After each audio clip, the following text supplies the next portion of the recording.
Good afternoon. We will call to order the meeting for the Board of County Commissioners for December 13th, 2022. This afternoon, we're pleased to have from the Temple B'nai Israel in Clearwater, Rabbi Joshua Lobel for our invocation. If you come forward. Following the invocation, the pledge will be led by Commissioner Long. Please rise. Facing us. It's a good place to face. Shalom, everybody. I bring you greetings and blessings from my synagogue community, Temple B'nai Israel in Clearwater. Thank you for this invitation to offer this invocation to open up the proceedings of this Board of County Commissioners meeting. Reaching for the divine, surrounding us and within us, let us pray. O Holy One of blessing, God of many names, but singular in essence, we gather here today, members of diverse backgrounds and faith traditions, united by a dedication, a commitment to the work of justice. We know that community leadership is a most sacred task, as together we work for the benefit of the citizens of Pinellas County. O God, you have given humanity the responsibility to create a just and fair society, as we read in Deuteronomy, Tzedek Tzedek Tirdof, justice, justice you shall pursue. Help us in this sacred task, as together we continue to build a world the prophets envisioned, where all may dwell under their vine and fig tree, with none to make them afraid. O God of justice and truth, we humbly ask your blessing upon all who are assembled here today. Bless us all with wisdom, insight, courage, and patience, as we seek the good, as we strive to do what is right. May our words and actions always serve the cause of justice and right, our hearts and minds steadfast in furthering the cause of honesty and fairness. Guide us as we work together in the spirit of partnership and collaboration, learning from each other and seeking to find common ground in moments of disagreement. O God, we turn to our leaders for inspiration and hope, direction and guidance. May they lead us in paths of peace, build communal cohesion through word and deed, and bring about the blessings of justice, of truth, and of peace. Together we say, Amen. Amen. Amen. I pledge allegiance to the flag of the United States of America and to the republic for which it stands, one nation, under God, indivisible, with liberty and justice for all. Thank you, Rabbi. We appreciate you being here today. We have one presentation, and I'll come down for that.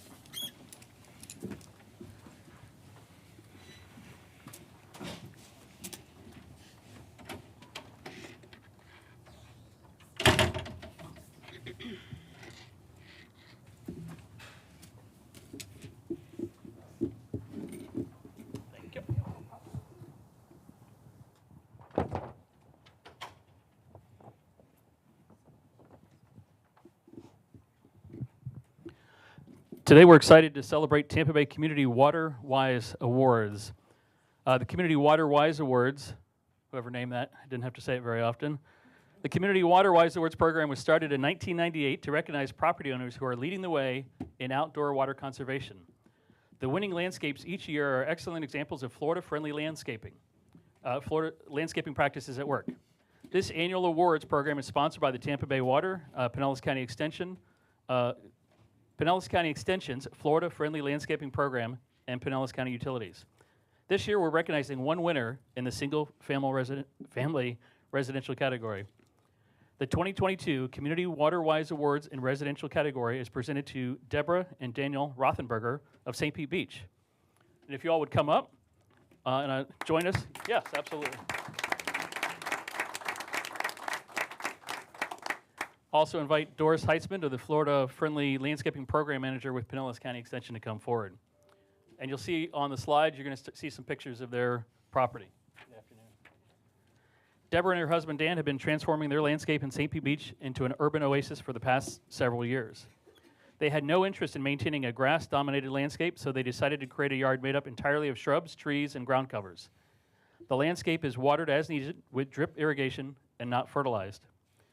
They share the gardening task as a team, with Deborah being passionate about creating a landscape using native plants that attract wildlife, that are drought tolerant and suitable for their location. Dan is enjoying the outdoors with planting, mulching, and keeping an eye on the drip irrigation. Their landscape serves as a model for how to create an attractive and enjoyable garden which provides for wildlife habitat and a healthy environment. On behalf of all the residents of Pinellas County, I would like to thank Deborah and Dan for their great accomplishment in transforming their landscape and congratulate them and present this prize to them. Before we do that, I'd like to give you the microphone if you'd like to say a few words. Okay, well, thank you very much. And I'll say if anyone is interested in converting their yard to native plants, which are much more water friendly, I was a kindergarten teacher and was teaching my students about the life cycle of monarch butterfly. Had lots of milkweed left over, so I just started planting it in my yard, and it started that simple. So something you learned in kindergarten can help you. This was her brainchild. I did most of the heavy lifting, but I would recommend it. I enjoy it now, but you want to start small. We got in a situation where we had to do a lot up front, but worthwhile, definitely. Did you want to say a few words? Oh, yes. Yes, this is a great award that we are happy to hand out to you too. You did a fabulous job and you are a great example for your neighborhood. So keep up the good work, and you also will get another award that is the Florida Friendly Landscaping Recognition. So congratulations, and I'm really proud of what you've achieved. And we're going to take a photo.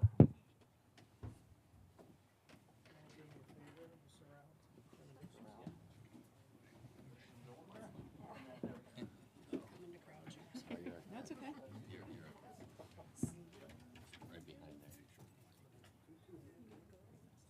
We all wore some form of red.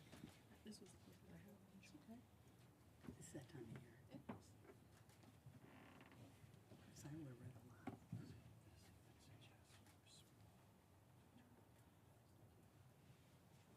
a lot. Try.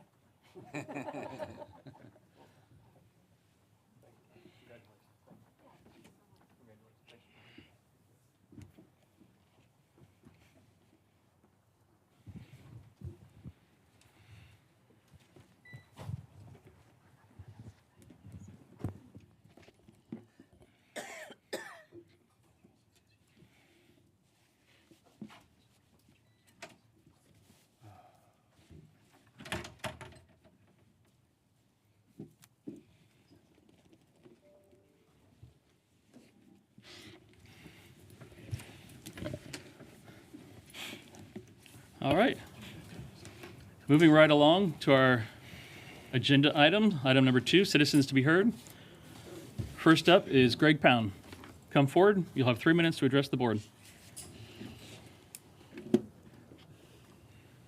Greg Pound, Largo, Florida. I'd just like to read a verse out of Ezekiel and then explain it. It says, "Thus will I cause lewdness to cease out of the land, and all the women may be taught not to do after their lewdness." Now, the word lewdness in the Hebrew means wicked schemes, lustful crimes, plans, evil intent. And so these are some of the words that add to the word picture. Now, I just wanted to share this real quick story with you. This couple met in high school. They got married, and they served their community, and they were just giving people. They gave out their whole life back to loving people and helping people.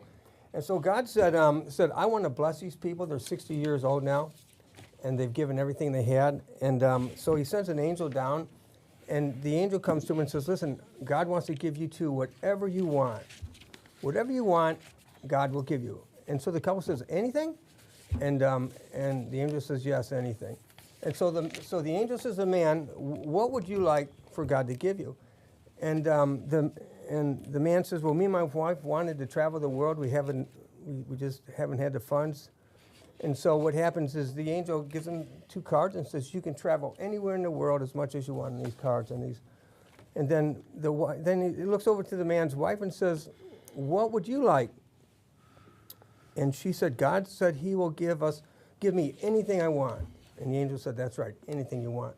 She looked at her husband, her little fat husband, and said,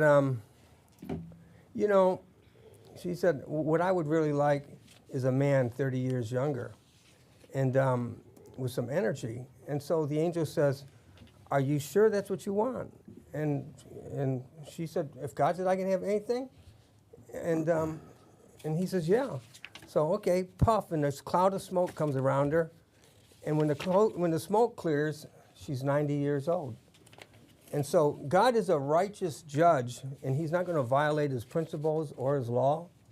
And he's going to hold this county accountable for the things that have been done to families through DCF, through family court, and what's gone through the legislature in order to destroy the families of our country. And once you see the money that's being pumped in, you know, there's a new movie I seen this past week about slavery, and it's guaranteed to fill the prisons with a lot more black men.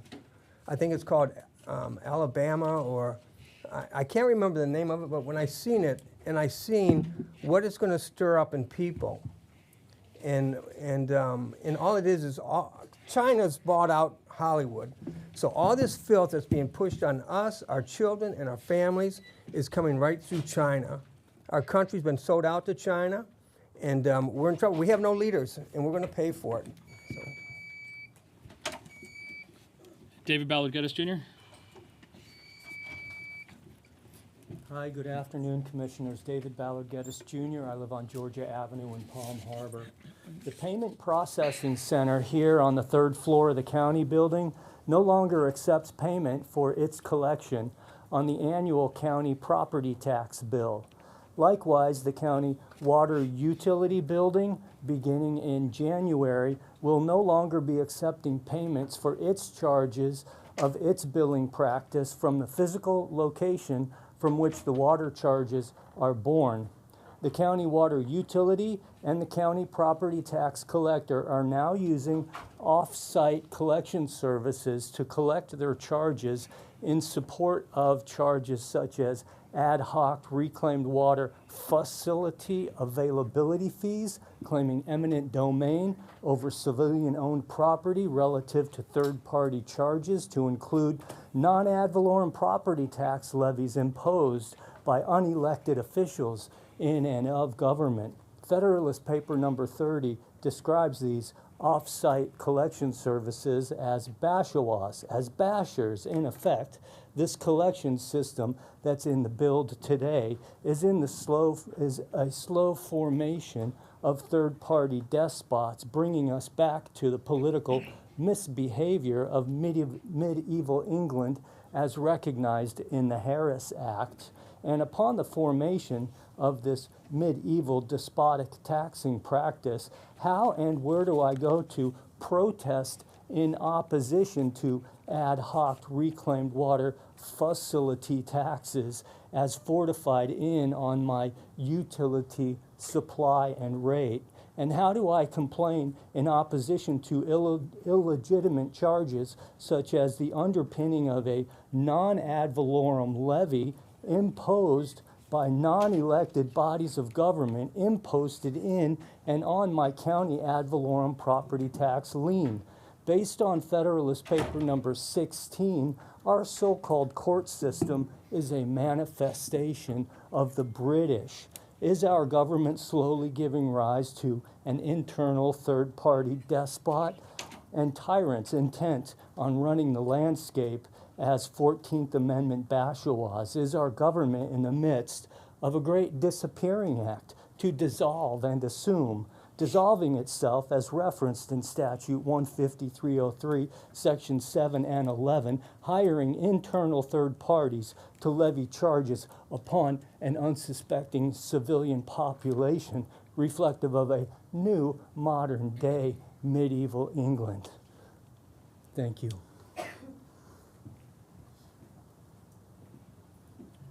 Tom Rask. Good morning, Commissioners, or good afternoon. Pardon my appearance, I stopped by during a bike ride. First, through the chair, all comments have to go through the chair. I would like to welcome the new Commissioner, Scott Latvala. Welcome to the Commission. I came here today to make citizens and you aware of the troubling state of affairs over at PSTA. Citizens at home can go look at my blog, TampaBayGuardian.com. It's a blog I started a few years ago with a gentleman who's since retired.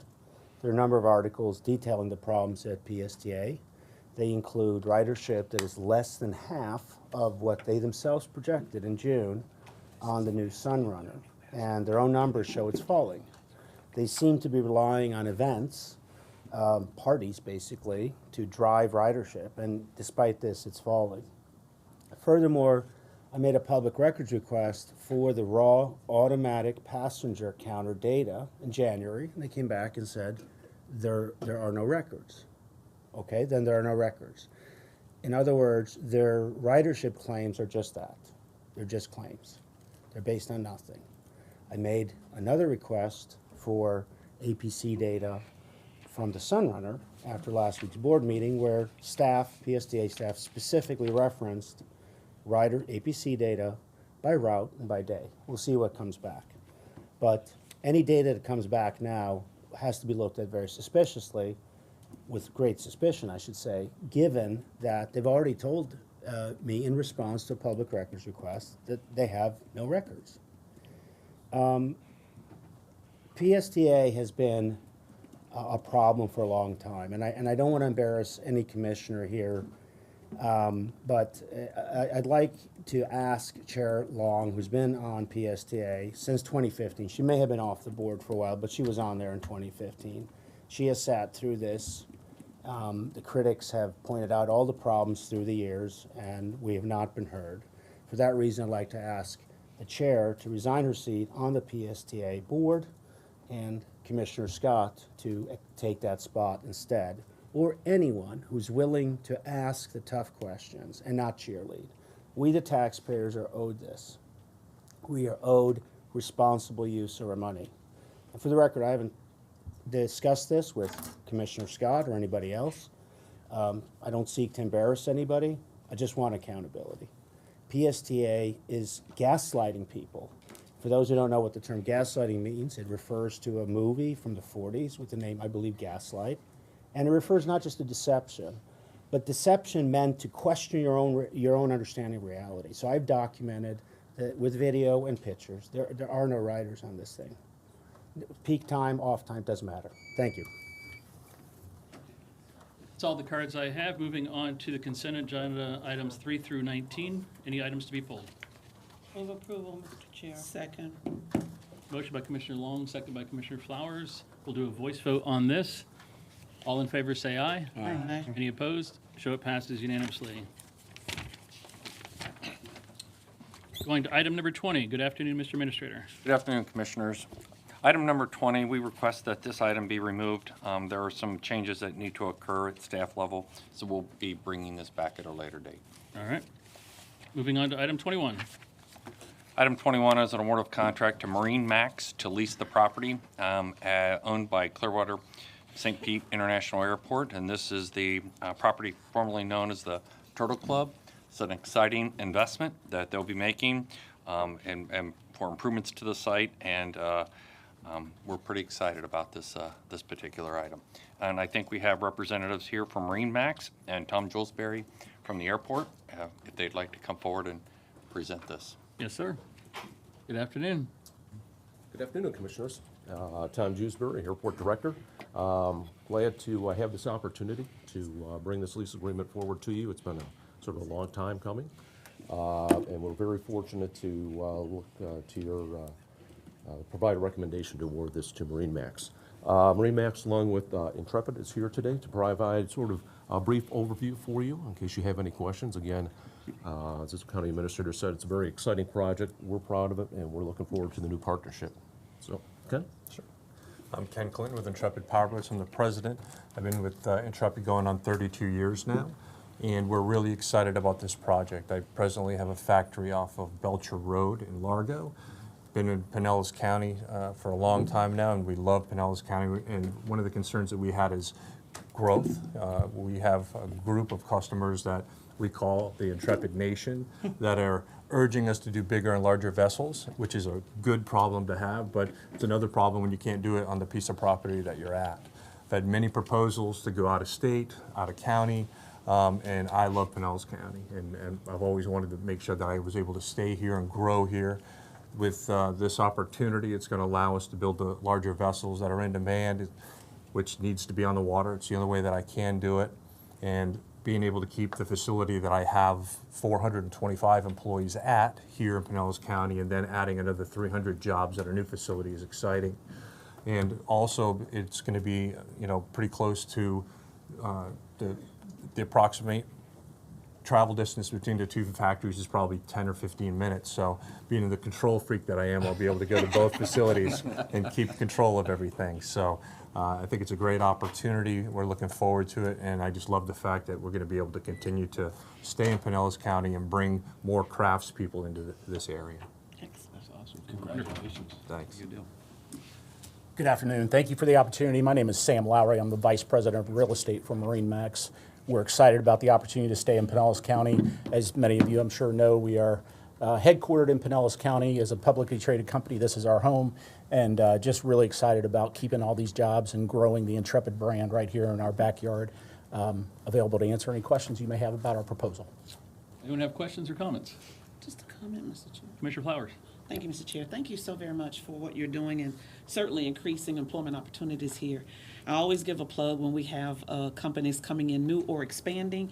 Remember, Pinellas Technical College, the Clearwater campus, is not far from where you will be located, and they will be more than happy to create any type of training opportunities that you may need, whether it's new employees coming in or to expand the current knowledge base that your current employees have. They're more than happy to work that out with you from their Office for Workforce Innovation. So I always give a plug for that. Thanks so much. Thank you, Commissioner Flowers. Well, the nice part is they've actually come to my factory and toured my factory, and I have another group coming through. That's So why I said that. Tech has Yeah. been fantastic. That's It's fantastic, and I thank you. Thank you Very so good. much. Thank you, Commissioner. Anything else? Congratulations. Thank you. We Thank appreciate you being here. Appreciate and it. as the incredible work that you're going to do is worth, but having Tom is going to be relieved not for people to pester him about what's happening on that site. So, For sure. Thanks. further questions, or is there a motion to approve? Move approval. Second. Motion by Commissioner Flowers, second by Commissioner Long. The clerk will open the board. Commissioners will proceed to vote. My first voice vote is yes until I get this going. Thank you, Commissioner. Mike, It's not up yet. it's not coming up. Give her a second. Mr. Chairman, could you possibly do a voice vote? Sure. for this one? All in favor say aye. Aye. Any opposed? Show it passes unanimously. Moving on to item 22. This is a request from Florida Dream Center Pantry to Life project. This is an MSTU funding request out of our funds that we set aside for these types of projects. It's to purchase a new indoor walk-in cooler. This will allow them to be able to expand what they provide the community. And again, the max of this would be $20,000. The actual cost is $17,800, but there's some additional costs for shipping that we don't know yet, so it'll be up to a maximum of $20,000. Move approval. Second. Motion by Commissioner Peters, second by Commissioner Long. The clerk will open the board. Voice vote for Renee is yes, please.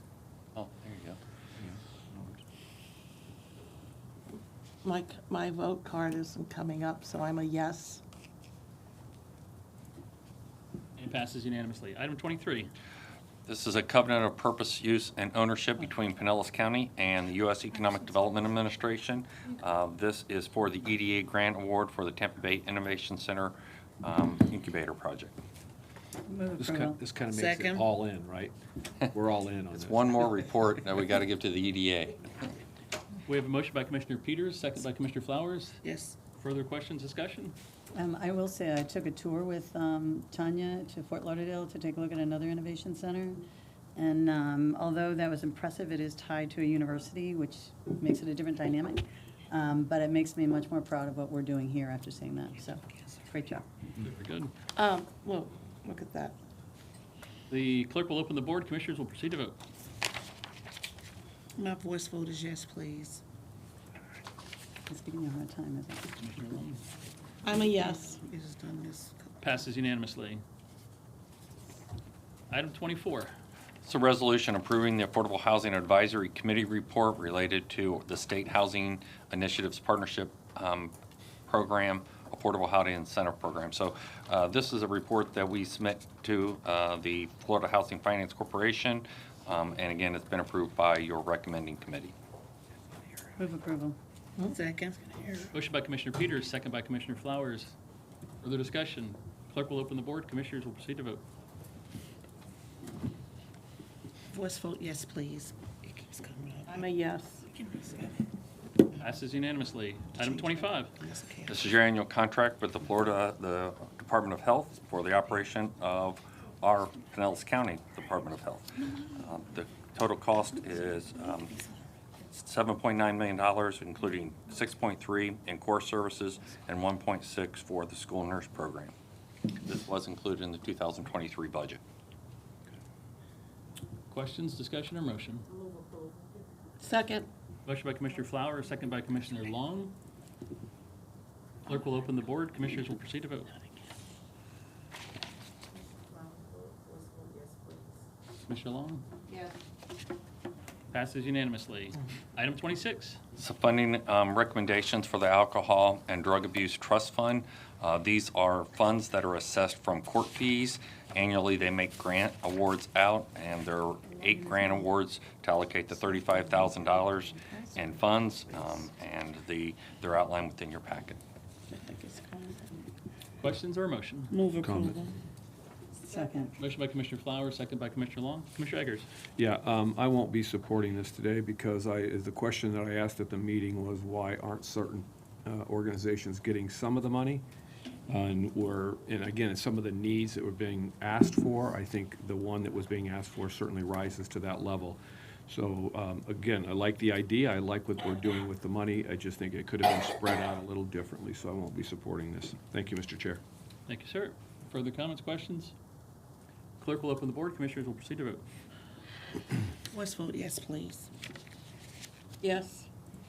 Passes 6-1. Item 27. This is change order number 2 with RJP Enterprises for our sidewalk and under drain replacement program. This increases the contract by $700,000. Again, these come from our the funds that we set aside for this purpose. They're up to 88% complete, and so they're moving quicker. But we will be spending a total of about $4.1 million total.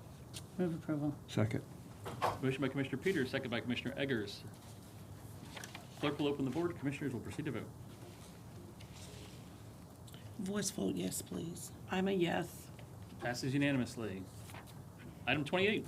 This is a county incentive grant program with the Florida Department of Transportation. This is going to look at ATMS system on State Route 590 or Drew Street from Fort Harrison out to US Highway 19. It's $293,000 in state funds and a county match of the same for a total of $587,000. Move approval. Second. Motion by Commissioner Peters, second by Commissioner Eggers. Further discussion. Clerk will open the board. Commissioners will proceed to vote. Voice vote, yes, please. Yes. Passes unanimously. Item 29. Subrecipient grant agreement associated with FEMA through the Florida Department of Division of Emergency Management. This is for the Cross Bayou Watershed Management Plan update. So the agreement is $180,000 in FEMA funds and $60,000 for us to update that watershed management plan. I don't know if you got that. I'll second. Motion by Commissioner Peters, second by Commissioner Flowers. Clerk will open the board. Commissioners will proceed to vote. Voice vote, yes, please. Yes. Passes unanimously. Item number 30. This is a renewal for our advanced life support providers. And this is for the ALS first responders. They're listed here in your packet. ALS helicopter ambulances, hospitals, and Sunstar. Move approval. Second. Motion by Commissioner Eggers, second by Commissioner Flowers. Seeing no further discussion, clerk will open the board. Commissioners will proceed to vote. Commissioner Long? Yes, I'm so sorry. Okay. Passes unanimously. Item 31. This is second amendment to the purchasing agreement with CDW for IT solutions. They have various licenses and other types of devices that they use within this contract, and they're listed within your packet. Move approval. Second. Motion by Commissioner Peters, second by Commissioner Flowers. Clerk will open the board. Commissioners will proceed to vote. Voice vote, yes, please. Yes. Passes unanimously. Item 32. This is a non-medical wheelchair transport provider. Their current, so this is to add one additional firm. They're listed. Move approval. Second. Motion by Commissioner Peters, second by Commissioner Long. Clerk will open the board. Commissioners will proceed to vote. Voice vote yes, please. Passes unanimously. Item 33, County Attorney. Under item number 33, no action is necessary today. The court-ordered arbitration was unable to proceed forward on the date it was scheduled. This will come back to you at a later date after that arbitration does in fact occur. Very good. Item 34. Under 34, this is a request to initiate litigation on behalf of the plaintiff referenced in your agenda memo. This is a case that was investigated by your Office of Human Rights. It was a matter of housing discrimination. Move approval. Second. Motion by Commissioner Peters, second by Commissioner Long. Clerk will open the board. Commissioners will proceed to vote. Voice vote of yes, please. Passes unanimously. Item 35.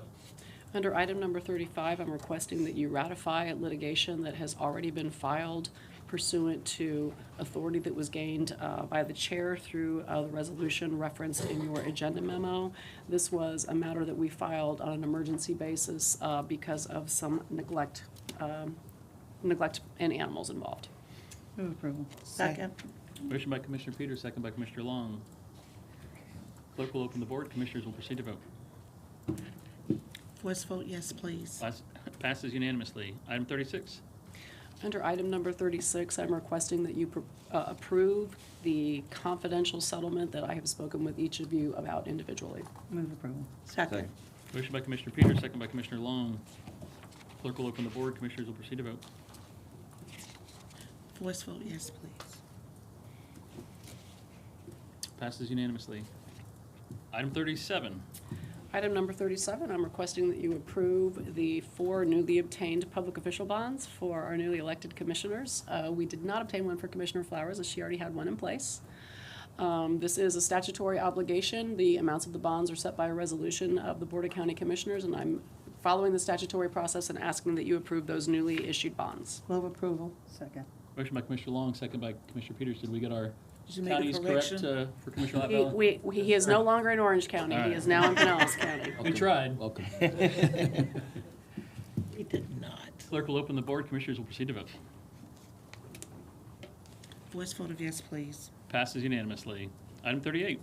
38 is a resolution that I'm requesting that you adopt. This is an update to a 1990 resolution that the board adopted back then that determines a hierarchy for service of process upon the county. Move approval. Second. Motion by Commissioner Peters, second by Commissioner Flowers. Clerk will open the board. Commissioner will proceed to vote. Voice vote of yes, please. Passes unanimously. Item 39. I have no reports today. Item 40, County Administrator reports. No report other than just to wish all of our hardworking county employees a very happy holiday season. Here, here. I think we all agree with that. Thank you, Mr. Administrator. All right, moving on to item 41 under the County Commission, appointments to the Feather Sound Community Services District. You have the list there. We're removing Commissioner Peters' appointment. Further discussions, questions, or is there a motion to approve? Move approval. Second. Motion by Commissioner Egger, second by Commissioner Long. Clerk will open the board. Commissioners will proceed to vote. Voice vote yes, please. It passes unanimously. Item 42, appointment to the Historic Preservation Board, County Commissioners as a whole. Do we have a ballot on this one? Yes, Mr. Chair. All right. The clerk will hand out a ballot. You'll cast your vote. Thank you. Find the ballots right There we go. We need to sign the ballots first. Yes? No. No? No, you can just circle Okay. whoever. Okay. I have your name was on there already. Thank you. Thank you.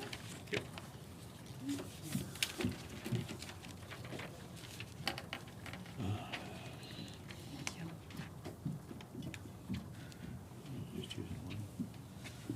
We're choosing one.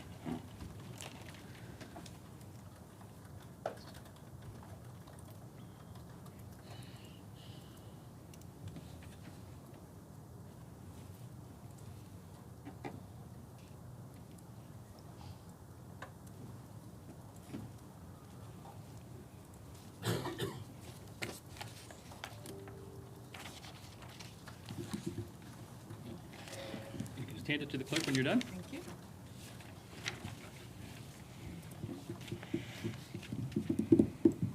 While that's being tallied, we'll move on to item 43, appointment to the Historic Preservation Board by Commissioner Eggers. Move approval. Second. Motion by Commissioner Eggers, second by Commissioner Long. Clerk will open the board. Commissioners will proceed to vote on item 43.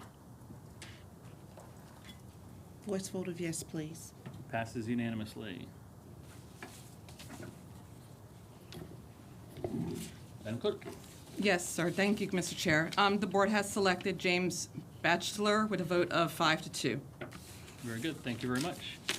Item 44, appointment to the Lellman Community Redevelopment Area. Do we have ballots for this one as well? Yes, sir. Aren't we appointing 3 and there's only 2 that are eligible? Yeah, Mr. Chair, if the board so wishes, you can perform a voice vote for this item. If you'd like, someone can make a motion to approve I'll move Jennifer approve. Post and Kim Blessinger. Yes, I'll make that motion to approve. It's Second. unfortunate about Bart because he's great, but. Second. All right, motion by Commissioner Peters, second by Commissioner Eggers. Clerk will open the board. Commissioners will proceed to vote on item 44.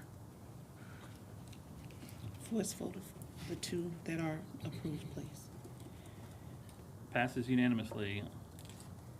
It was Jennifer Post and Kim Blessinger. Correct. Item 45, appointment to the LPA, individual appointment by Commissioner Long. Move approval. Second. Motion by Commissioner Peters, second by Commissioner Flowers. Further discussion, clerk will open the board. Commissioners will proceed to vote. Passes unanimously. Item 46 is being pulled. Move on to item 47. We have a ballot for this one. Yes.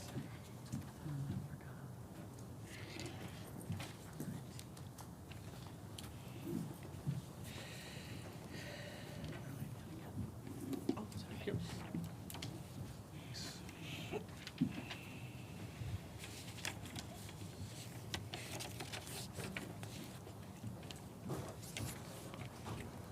Okay.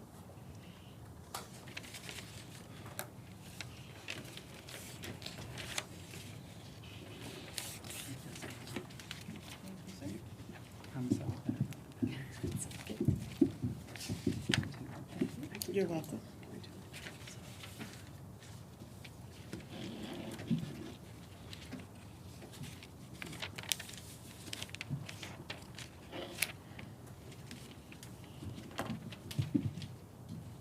While she's tallying that, we'll move to item 48, appointment to the Unified Personnel Board. Move approval.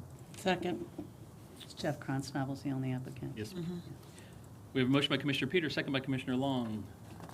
Clerk will open the board. Commissioners will proceed to vote on item 48. Voice vote of yes, please. And it passes unanimously. Madam Clerk. Mr. Chair, thank you. So for item number 47, the board has selected Mary Kim Wagner with a vote of 6 to 1. Very good. Thank you very much. Item 49, selection of 2023 chair and vice chair. I make a motion for Janet Long for chair, please.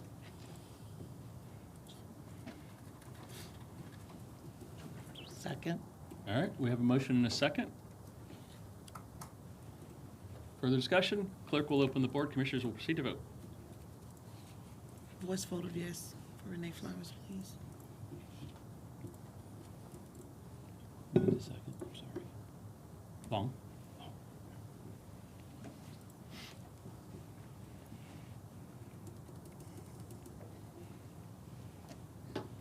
It passes unanimously. Congratulations, Madam Chair. Thank you. Selection of 2023 vice chair. I nominate Commissioner Kathleen Peters. Second. Motion by Commissioner Flowers, second by Commissioner Long. Further discussion? Clerk will open the board. Commissioners will proceed to vote. Voice vote of yes, please. Passes unanimously. Congratulations, Madam Vice Chair. All right. Item 50, County Commission new business. First, let me get my Skyway out of the way. Light it up. Every single time. This is resolution number 1, requesting support from Pinellas County to light up purple for Superior Mesenteric Artery Syndrome Awareness Day. Is there a motion, discussion, question? Motion to light it up purple. Second. Motion by Commissioner Flowers, second by Commissioner Scott. Further discussion? Clerk will open the board. Commissioners will proceed to vote. The record now. Yes, vote, please. It passes unanimously. Thank you. All right. Oh, Commissioner Scott has a list of appointments that were provided to everybody, I believe. Yes. Questions or is motion to approve? Move approval. Second. Motion by Commissioner Flowers, second by Commissioner Peters. Clerk will open the board. Commissioners will proceed to vote. Voice vote of yes, please. It's a tough one. Passes unanimously. 2023 Chair Board appointments. Madam Vice Chair. Those were provided to you. Questions? Yeah, Mr. Chair, if I may. Yes, ma'am. That's I'd like to ask Jewel if she would share with us. I understand there's some issues pertaining to Creative Pinellas and the authority of our Board of County Commissioners to appoint someone to that. I know why Commissioner Seal was there for so long, but would you elaborate, please? I have asked, we have been trying to do some digging without necessarily calling up Creative Pinellas and asking for their formation documents, which we've done at this point, and I do have somebody looking into it. We've been unable to determine that, and what I'll call it is a responsibility of this board to appoint someone to that board. We have been unable to find anything that would create a responsibility of this board to officially appoint someone. Not to say that somebody couldn't necessarily go on to that board. It could create a conflict because of some of the relationship that we have with them. I would note that Commissioner Seal served in an ex officio capacity. She was not a voting member of that board, and for that very reason. So, unless we tell you otherwise, I do not believe that this board has an obligation or responsibility to appoint somebody to that board. And that is the same for some nonprofits out there that we have been taking a look at.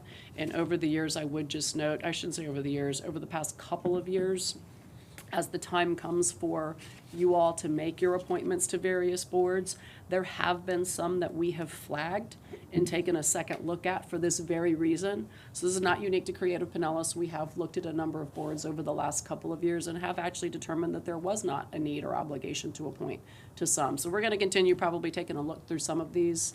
Again, not unique to Creative Pinellas, but just something that we're trying to get a little bit better hold on. Thank you so much, and I have a few to talk to you about as well, now that a decision has been made, and this is a question for you, Barry. Please excuse me.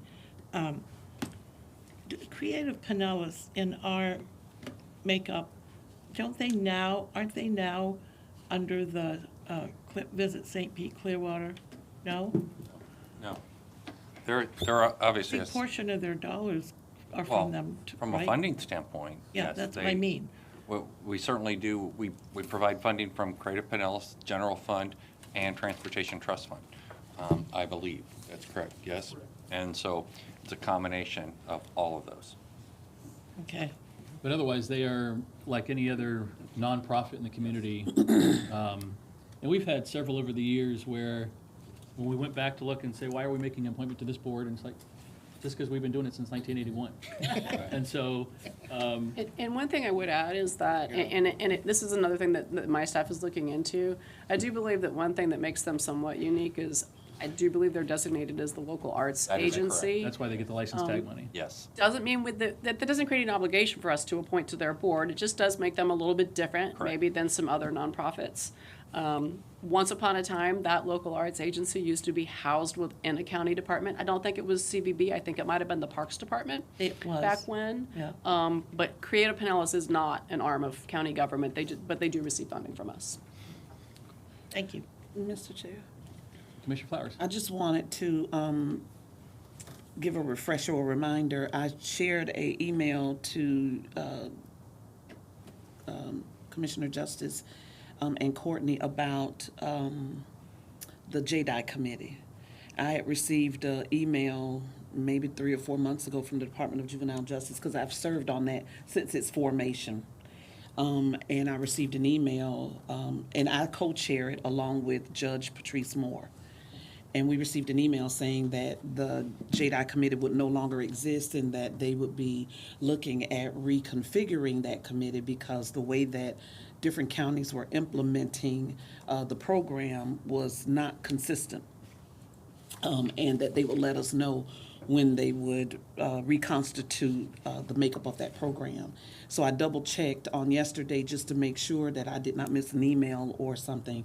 And at this point, there has been no reconstitution, there's been no reconfiguration. We've not met in months. So I noticed that there was an appointment to that committee, and I just wanted to share that no committee right now is meeting, and we've not received anything from Tallahassee as it relates to how it will look going forward and what the process will be for appointing to that committee. Good to know. Okay. Thank you. And as you get your saw appointments that and you- assignments, I was you'll have curious some about that 'cause it professional wasn't staff on the that will master contact list, you so from that organization. I haven't even heard it. She was saying she was curious about it. I was curious too, because it wasn't on the master list. I'd never heard about it, so I didn't even know that was something we appointed somebody to, so, yeah, that's a great question, thing. I do want to put an amendment to this. I know we haven't, have we had a motion on this yet? No. So, I would make a motion with this caveat. And I understand that our new incoming chair has been very busy, but I have some issues with PSTA. And so our incoming chair has been on PSTA till she was termed out. We now have a new board member who has more knowledge about buses, scheduling, maintenance, and so forth than any of us could ever possibly have, no matter how long we served on the policy on buses.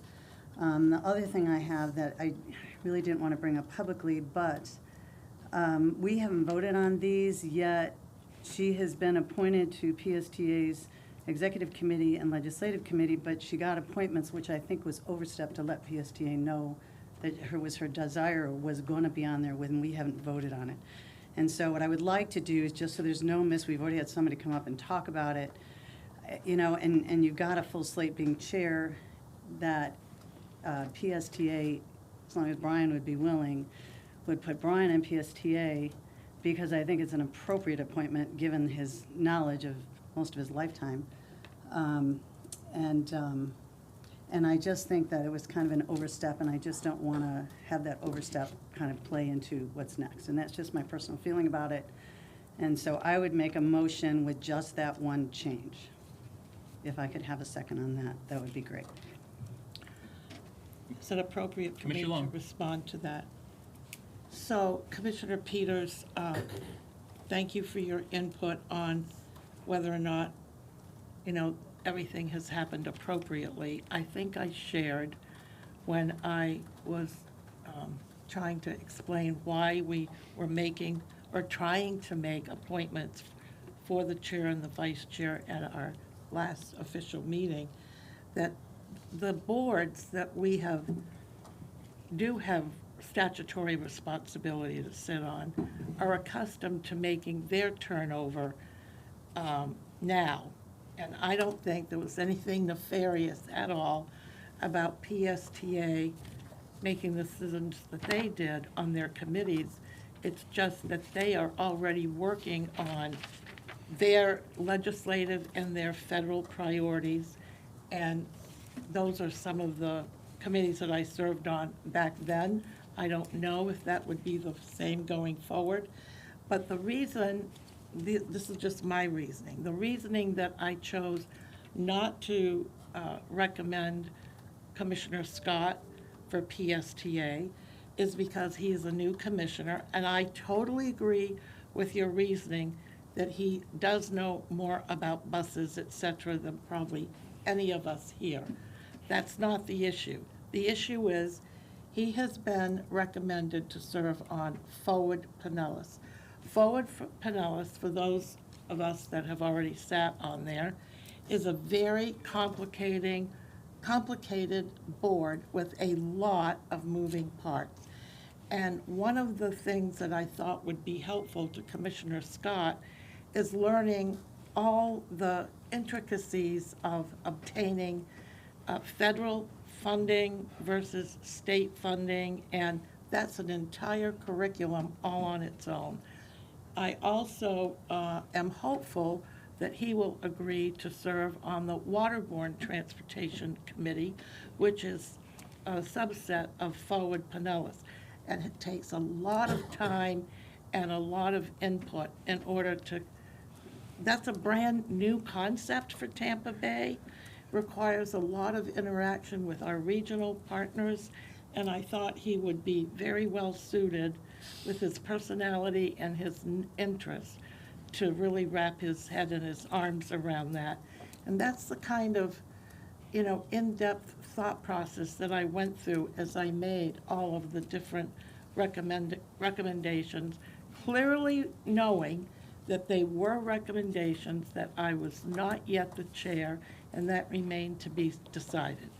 So if you all agree that you want to overturn that, that's your decision to make. These are merely recommendations. Right, and I appreciate that, and I understand where you're going, but I think Forward Pinellas is PSTA is just part of it. And so, like, you served on Forward Pinellas and PSTA, and they go together. So it just makes sense that those two would be together.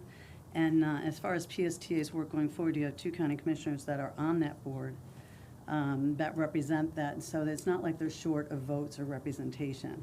I just thought it was inappropriate that we voted for something with you on the agenda as the executive chair and the legislative committee when we had not yet voted to put you there. And you don't currently sit on PSTA, and so I thought it was kind of inappropriate. And so just to remedy any inappropriateness, that and it's such a good fit. It's just a good fit. Well, so I just think it's a good fit. It's a good fit with Forward Pinellas. So I would make a motion with that change, as long as Brian's willing to accept that change. I think it's a good fit for him. And you know, and as chair, you know, you got your hands full, and you know, so many other committees with TDC and so forth. I know you love PSTA. You've been able to serve on PSTA long enough to actually get termed out, and I just think it's time to start the new folks that are moving on. That, you know, and he served on PSTA before, so he already knows. Mr. Peters, but with all due respect, one of the reasons that we have a good fit with me going back on PSTA is because we have a very large interest in pursuing another RAISE grant. And I already have that experience in DC, working with the folks in DC. And a new person, Commissioner Latvala, has been appointed to that as well. And I'm very confident with his experience in the legislature that he can come behind and embrace all of that function as well. So, and I do understand what you're saying. I'm not listening. I just would really, really appreciate it if we could leave the appointments the way they are for a variety of reasons. And I don't think it's appropriate to elaborate all of them right here, because there's a lot of moving parts with our regional partners. And you know how deeply involved I've been in trying to solve the regional issues. And we are on the cusp of a very huge decision to be made as it relates to one of our major partners. We've got a couple other commissioners that want to weigh in. Okay, I'm going to stop talking. I've made my point. Commissioner Eggers. Well, I like the motion. I think when before I was here, the commission that was in place had the wisdom to put Brian on PSTA with his background, his business background, and his knowledge of the industry. To me, he's been one of the best board members that was there. And then, you know, there was this commission that decided he shouldn't stay on that as our appointee, which I thought was a big mistake. I think is a good opportunity for a person of his caliber and his background and his business acumen to be on that board. And so I would support that. But again, you know, really has to be about Brian and whether that's something he would like to do. So anyway, that's my comment. Commissioner Latvala. Thank you, Mr. Chairman. And to that point, can I ask Commissioner Scott if he'd be interested in serving on PSTA? Mr. Scott. Thank you, Mr. Chairman. So I just want to clear one thing up. So does that mean Creative Pinellas is off the table? That's okay. So that's going. So I will serve on any board, any other board at the pleasure of this board. So I'm more than happy to serve on PSTA. Can I ask a question? Mr. Flowers. Commissioner Lotvallow, were you finished? I'm 'Cause sorry, I Commissioner- saw you Yes, lean ma'am. up to say something else. If it can be said here, the reason that Commissioner Scott was removed before, does that concern still exist? We don't have to say whatever it is out here if it's not something to be aired, but. I don't remember a concern. I remember there was another candidate that was selected. I don't think it was Okay. a slight on Commissioner Scott. Okay, As I didn't a- know. That's why I was asking, because I wasn't here either. It was a favorable response to the other applicant. Okay, all right, thank you. That's my memory. I don't know. I was just asking, because if it was, I, just wanted to make sure it was cleared up. If I may, Commissioner Long. I have a question of our attorney. Is it a conflict for Commissioner Scott to serve on PSTA, Madam Attorney? There is a bit of a history with this board's different people at different times, but this board's appointment of, at that time, private citizen, Brian Scott. I know that the first time this board appointed him, and I can't recall what year that was, I was not the county attorney that time.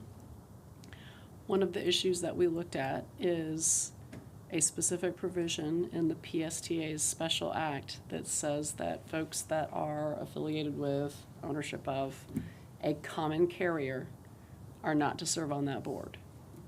And we did some research on that, and what ultimately happened at that time was the Board of County Commissioners were advised that as the appointing body, they could make the legislative determination as to whether they felt that was a conflict under the special act or not. At that time, they determined it was not and appointed Brian as a private citizen at that time. The issue came up, as I recall, again, at the subsequent appointment. And I don't know that we had a discussion out here on the dais, but I certainly spoke with some of you all outside of a public meeting and told you that that was a legislative determination that had been made at the time, and that therefore it would be up to this board to rescind that legislative determination if they wish, but that it was not up to me to do so. So that was the discussion that was had back at that time. This is going off the top of my head, so if there's any interest in pulling some of those former documents or minutes of those meetings, I am happy to do so. Commissioner Eggers. Well, the fact of the matter is that there was, I don't ever remember any issue that when I was on PSTA that ever came to any discussion about there being a conflict, not regarding the investigation of the statute, or whatever you were referring to. But there was never a point, the only thing that he brought to the table was industry knowledge. The only thing he brought to the table was a worldwide trips and things that he could bring back to this board, to that board, excuse me, that only helped make the case. The real problem is that he represented a conservative or more conservative voice on the commission and didn't vote in favor of some of the budgets, in favor of some of the spending, in favor of some of that. And I think, frankly, I'm not going to start digging all that up, but I don't ever remember if somebody wants to bring out a specific situation where there was a conflict on a vote.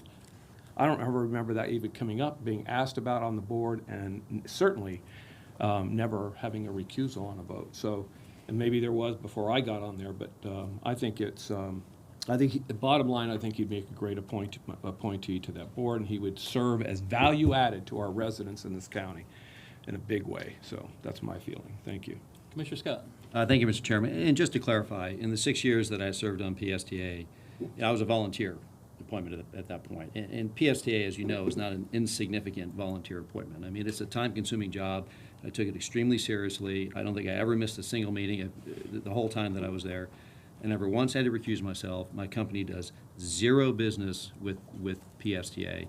And then just to, I guess, add an explanation point on that, I don't think that the voters believe it's a conflict of interest because I'm here.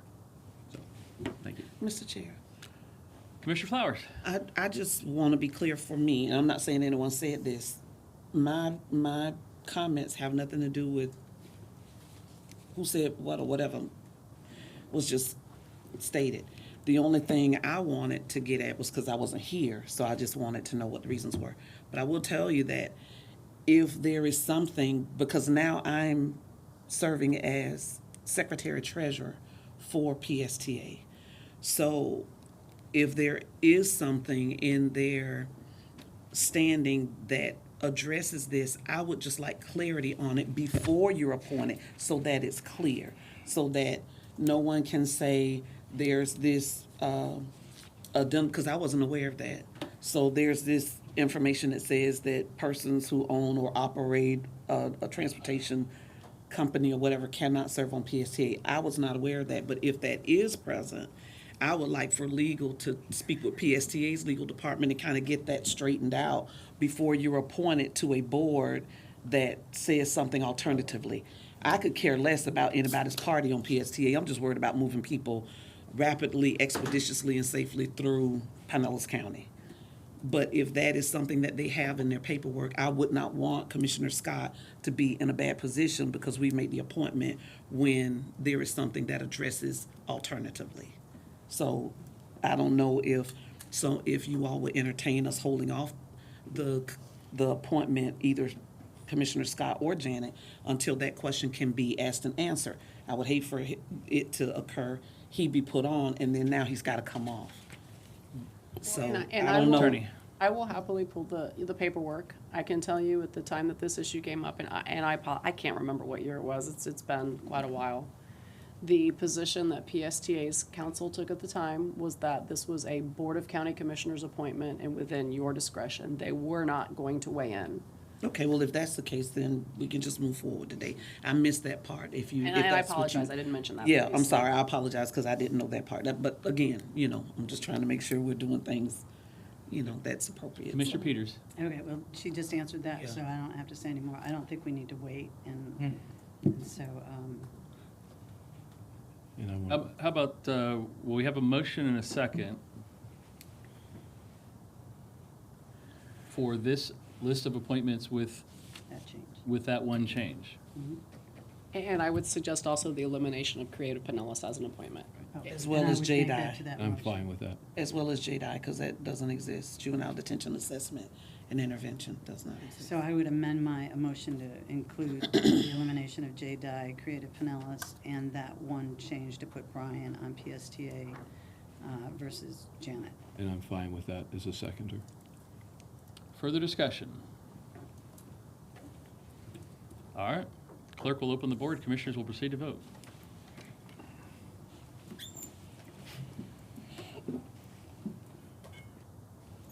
Someone's coming up. Commissioner Flowers? I need to be a voice vote. No, you got there. Did I get it? Yeah. You're up there. Oh, Commissioner Flowers? Yes. Yes. Passes unanimously. All right. All right. Where the heck I was? Item 50 still. We did appointments. We did Commissioner Scott's appointments. We did the Skyway lighting. Is there other committee board updates or policy considerations from the commissioners? Commissioner Eggers. I just have a couple. I'm going to have the really abridged. Don't take the fact that it's only 3 o'clock. Yeah, we have Influence 3 hours for crying out influence your loud. time decisions. We had a robust Tampa Bay Water meeting on Monday. Had a workshop on reclaimed water. I think I mentioned that we were going to. I think it was a really good discussion. The direction was for staff to work on a policy as it relates to Tampa Bay Water, working with the individual partners of Tampa Bay Water on reclaim projects. So it's kind of a big deal. The federal government's kind of starting to weigh in on water issues. The state, on reclaimed issues, the state is really close to creating some rules for reclaimed water usage going down the road. So it's an area that we're going to start really doing a lot of work on. So it was an excellent thing. And the only other thing I would say, there's still some discussion about getting more water to South Hillsborough County. The Tampa Bay Water has done their part, and we're waiting on Hillsborough to do their part. So we'll see how that comes out. A vice chair was chosen, Commissioner Cohen from Hillsborough County, replacing a commissioner that was not reelected. Our reservoir is full. We got plenty of water. We're using a little bit more of the desal plant now and cutting back on the surface water plant just a little bit to really get that thing up and running for the next few months. So everything is good in Tampa Bay Water. MPO, I think pretty much the highlights that I was going to talk about today were ones that I didn't have the summary sheet last time, but I kind of touched on the ones I was going to react. But we had a good MPO meeting. If anybody else wants to weigh in on that, they can. And the only other thing I would say is Merry Christmas and Happy Hanukkah to everybody, our staff, as you said, very wonderful staff that we have, and all the commissioners, colleagues, and their families have a blessed holiday season and a safe new year. Thank you. Thank you, Commissioner. Commissioner Flowers. Thank you, Mr. Chair. A couple of things. For the incoming chair, for your consideration, the MLK breakfast is scheduled for January 16, 2023. And so I would hope that we would support by purchasing a table for those who would like to attend, commissioners and staff. Tickets are $65 a piece. The table would be $650. So if you could maybe think about that. And then, of course, the MLK Parade in the city of St. Petersburg, the largest MLK parade now in the nation. They typically will send information to each commissioner to see if you are attending, and you are provided a car. So if you are interested when you receive that information, please, if you could, let them know that. T-BARTA will have a meeting the first of the year, and so, of course, the topic of conversation will be restructuring of T-BARTA merging into some other entity or organization, and so I'll keep you guys informed about that. On PSTA, new officers were selected for the upcoming year. City of St. Petersburg Council Member Gina Driscoll is the chair. The mayor from Oldsmar is the vice chair, and I am the secretary, treasurer on that committee. The JDI situation we've already taken care of.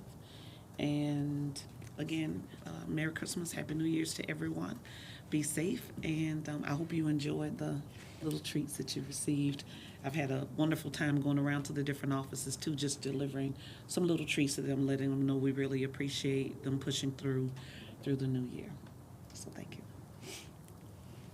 Anyone else? All right, just a couple notes. Wanted to congratulate Robin Miller, executive at Tampa Bay Beaches, was named the State Chamber Executive of the Year. So that's a great accomplishment for her and the Tampa Bay Beaches Chamber. I want to thank the folks at the Palm Harbor Museum. We cut the ribbon at the Living Landscape there last week, and that was funded by a MSTU grant by this board. And it was a beautiful expansion of space there, and I think a lot of folks are going to really enjoy it. I want to thank everyone who came to the Lellman tree lighting last weekend. It was a great ceremony. The park was full of folks there. And thank Barry for being there. And Tom Almonte was there, I think, from like 11 a.m., making sure every single light worked, getting up and making sure every single light was plugged in correctly, and working hard. So, Tom, I really appreciate all that you've put into it to make that a success. When you're chair, you get to work with the administrative staff a lot closer than the other time. And I want to thank Barry and Della and everyone that I get the privilege of working with as chair this last year. It's been a great pleasure. Thank communication staff. You get to spend a lot more time with them when you're chair, and I really appreciate all your good work for this year as well. I want to thank Nikki Coates, our fifth floor leader. A lot of extra hours that she put in to make the events that we do worthwhile. And again, thank Courtney Vandenberg, my assistant, who's home recuperating, and all the extra work that she had to put in this year. She's looking forward to 2023 even more than I am. With that, we will be back at 6 p.m. Those that won't stay for that, we wish you a very happy holiday, and we are in recess till 6.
Mic check, 1, 2, 3, test.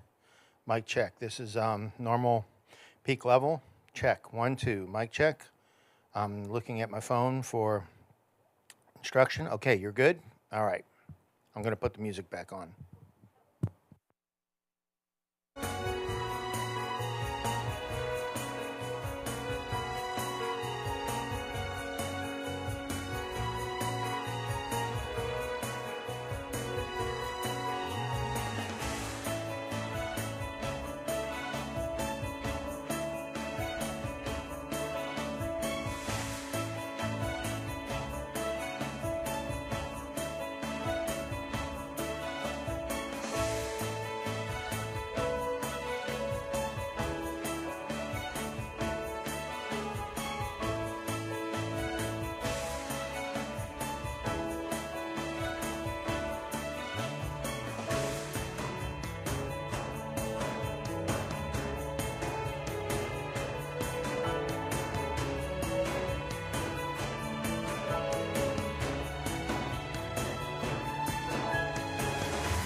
I said this goes to the middle before.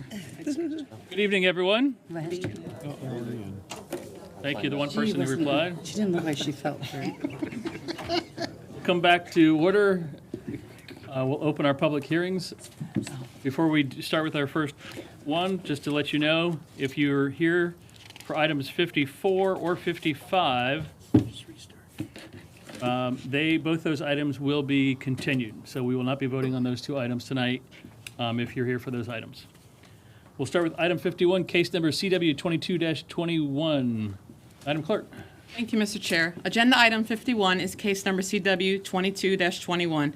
This is a proposal by Pinellas County to amend the countywide plan map from office and preservation to employment and preservation regarding 13.1 acres, more or less, located at 10055 Seminole Boulevard. The public hearing was properly advertised. An affidavit of publication has been received for filing. No correspondence has been received. The matter is properly before the authority to be heard. Commissioners desire to see a presentation? No. No, move approval. Second. Hang on. I know, I was a little ahead of it, sorry. Is there anyone wishing to testify on this item? Seeing none, we'll close the public hearing. Wishes of the board? Move approval. Second. Motion by Commissioner Peters, second by Commissioner Scott. Clerk will open the board. Commissioners will proceed to vote. Passes unanimously. Commissioner Long will not be joining us for the evening meeting. Item 52.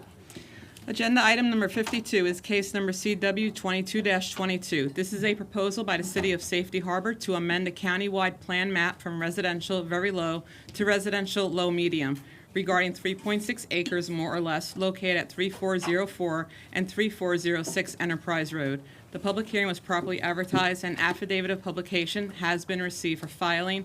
No correspondence has been received. The matter is properly before the authority to be heard. All right. Just make sure I don't have any on this one. Is there anyone wishing to testify on this item? I have no cards. We'll close the public hearing. Wishes of the board? Move approval. Second. Motion by Commissioner Peters, second by Commissioner Flowers. Clerk will open the board. Commissioners will proceed to vote. Passes unanimously. Item 53. Agenda item number 53 is case number CW 22-23. This is a proposal by the City of Clearwater to amend the countywide plan map from residential low medium to public semi-public regarding .0891 acre, more or less, located at 110 North McMullen Booth Road. The public hearing was properly advertised, and an affidavit of publication has been received for filing. No correspondence has been received. The matter is properly before the authority to be heard. Commissioners want to see a presentation?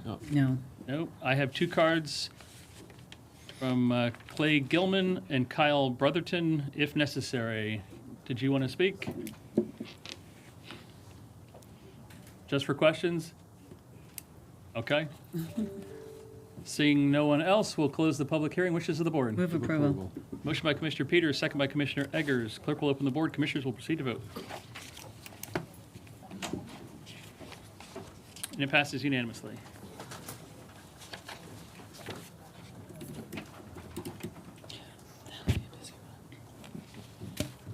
These are the two to continue, right?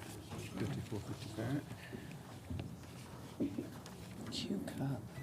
54 and 55, like I said, we are going to continue. But we did have people here to testify.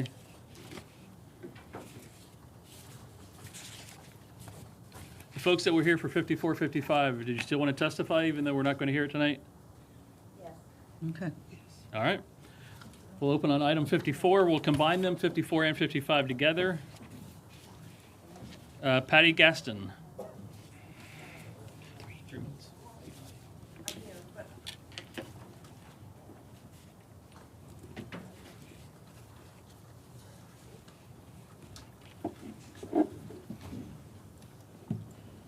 Are you the applicant?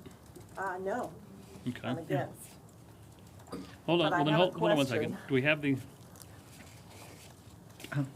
Avi's here. Ms. Cole, you want to come forward? Hi, good evening, Chairman, Commissioners. Katie Cole with law firm of Hill Ward Henderson, representing the applicant. We did request a continuance of this item to allow for the applicant to speak to the neighbors and work through on some site plan issues that weren't discussed prior to the LPA, which is why we were here before you.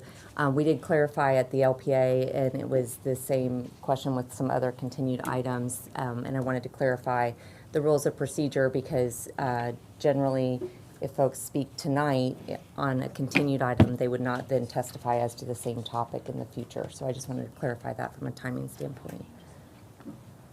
Let me seek counsel. Your rules of procedure do dictate that folks are entitled to speak up to 3 minutes on a particular item. So I do agree if folks are going to address you tonight on this application, that would be their allotted 3 minutes. All right. Hearing the legal advice, folks, if you speak tonight on this item, you would not have the opportunity to speak on the night that we actually vote on it. So, is there folks who still want to testify tonight, even though we're not going to vote on it, knowing that you'll lose your time next time? We appreciate that. We also let some of the neighbors are represented by counsel who was aware of the request for the continuance, as was other neighbors that we had talked to one-on-one. So unfortunately, all of the neighbors maybe didn't hear it, So we have quite a few folks. Anyone dying to speak tonight? I think they're saying no. Nope. All right. We'll see you next time. It will be continued. Do we have a date certain, Ms. Call? The request for continuance of date certain with staff was January 31st. January 31st. I'm looking at. January 31st. And I would They come in suggest that you February. all do take action to continue it to that date certain. Thank you. To January 31st. No, is it January 31st or the meeting after January 31st? January 31st, because we'll have to do the advertising. Okay. All right. So is there a motion to continue? Motion to continue to January 31st so that the public has the opportunity to know when to come to speak. All right. Is there a second? Second. Motion by Commissioner Peters, second by Commissioner Latvala. Clerk will open the board. Commissioners will proceed to vote to continue. Looking forward to see you and Passes unanimously. January 31st, I'm sure you'll be keeping aware of our schedule. We'll see you then. Happy holidays. thank you. Item 56. Thank you, Mr. Chair. Agenda item number 56 is case number FLU 22-05. This is a request by MJH Properties Incorporated for a land use change from residential urban to residential low medium on approximately 2.33 acres located at 2231 Blanchard Court in unincorporated Largo. The public hearing was properly advertised and an affidavit of publication has been received for filing. No correspondence has been received. The matter is properly before the board to be heard. All right, we do have speakers on this item. Mr. Pergolizzi, you're the applicant? Yes, only if you have questions. All right. We do have someone who is opposed, so can we have a short staff presentation? Yes. Scott?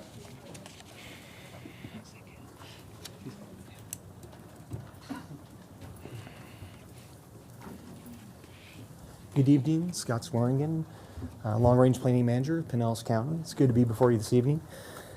The item before you is a future land use map amendment request on 2.33 acres in unincorporated Largo, 2231 Blanchard Court, from residential urban to residential low medium. The zoning is RM, multifamily residential, and there is no associated zoning map amendment with this case. The existing use are 12 multifamily units that are spread amongst 5 residential buildings.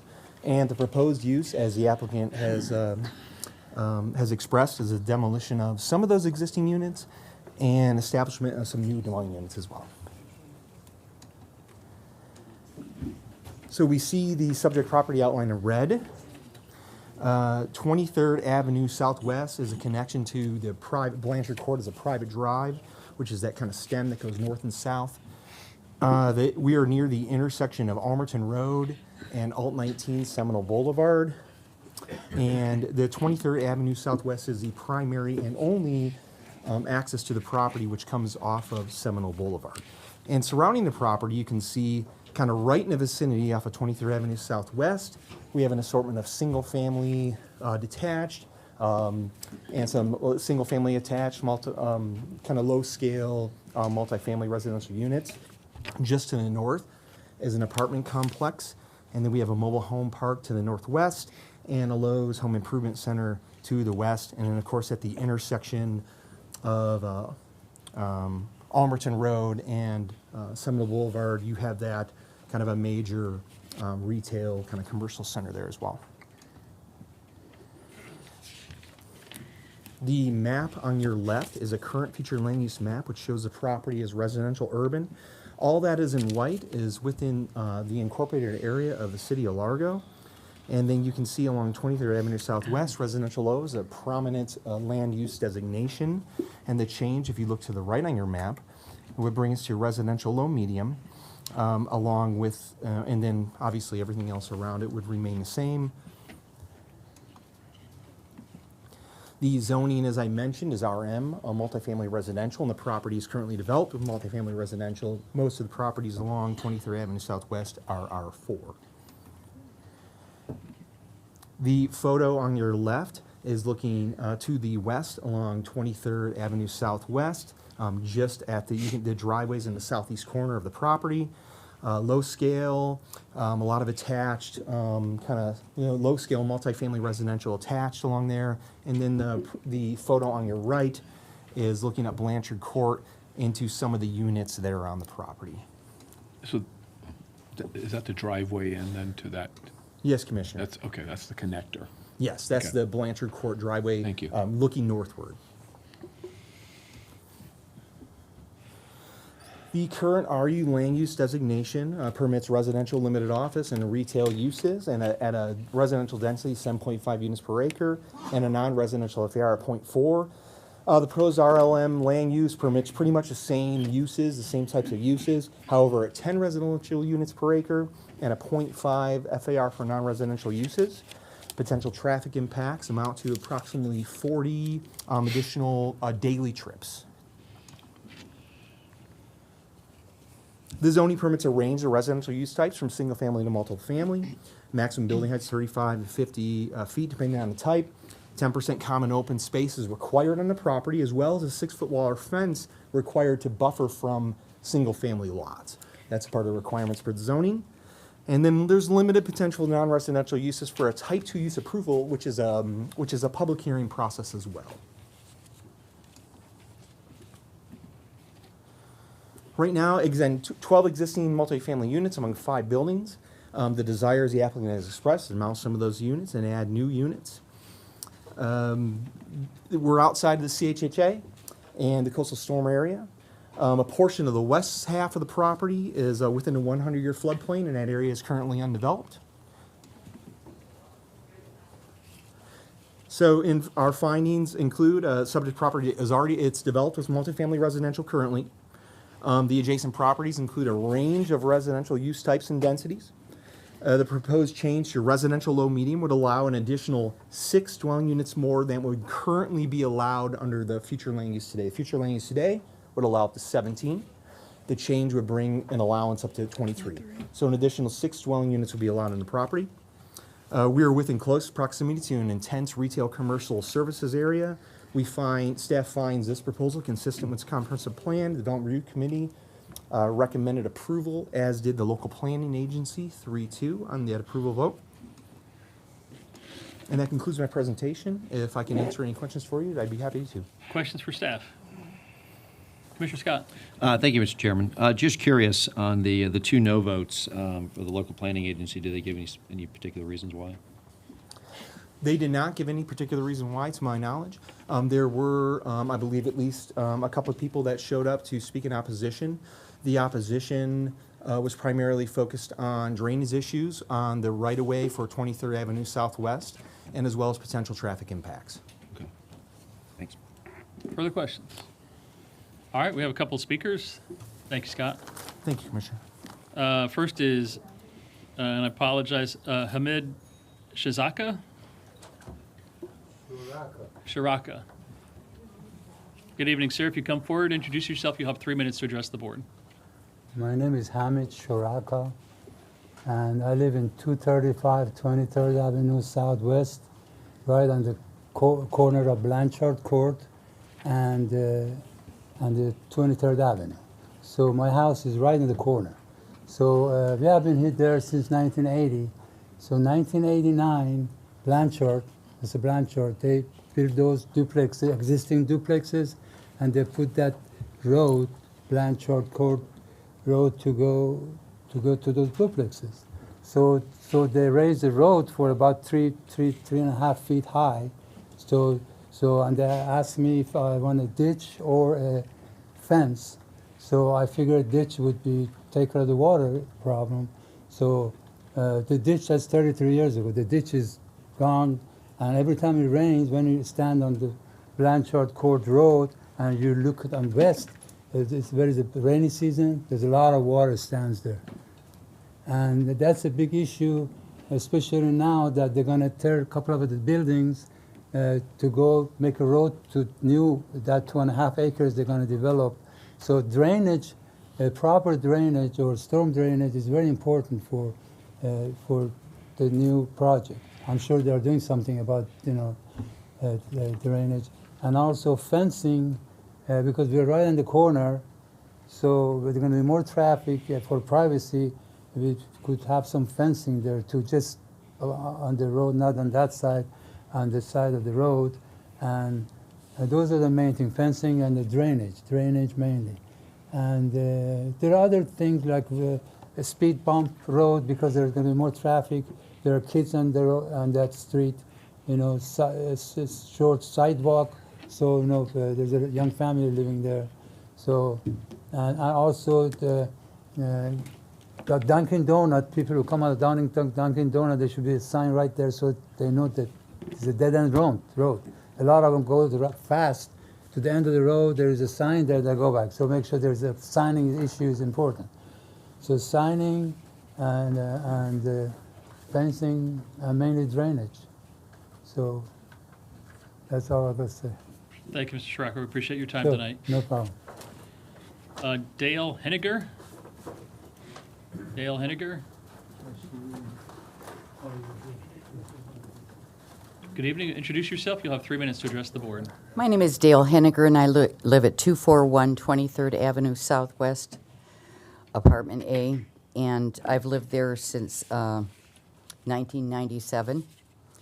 And my main concern is the flooding, which I have submitted pictures showing the flooding.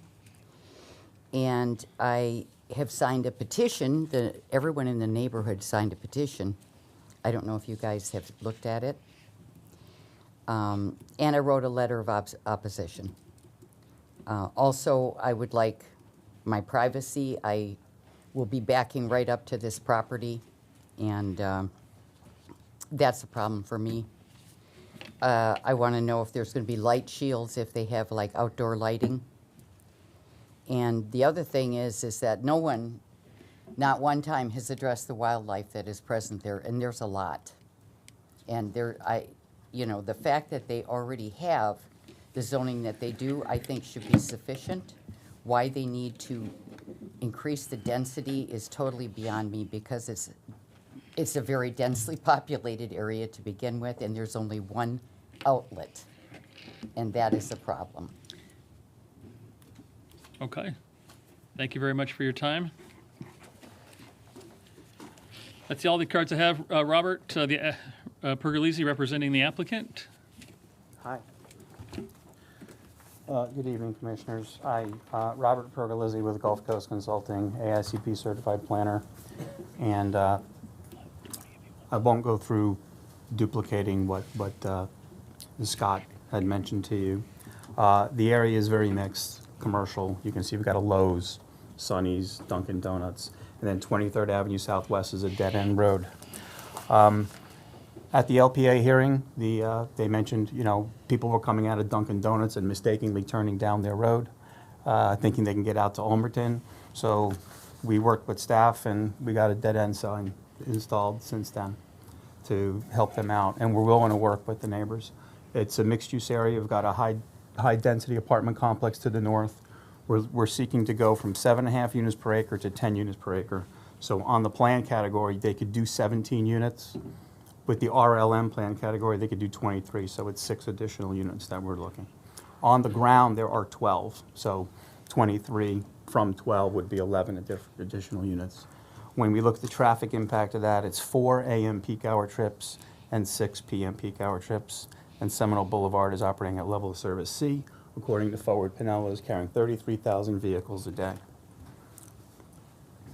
After the LPA meeting, I spoke with Mr. Chirac regarding drainage, and we agreed that we would work with him and we would work with staff during the site plan review to fix whatever drainage problems are caused by our property. I think some of the drainage is actually coming off at 23rd Avenue Southwest, which is a county road, when they paved it many, many years ago. Also, we would be required to put a fence in between our property and his. And as far as speed humps and sidewalks, I did explain at the LPA hearing that we'd be happy to work with staff and the county to see if we could get speed humps on the road if the residents desire it and the county's willing to do it.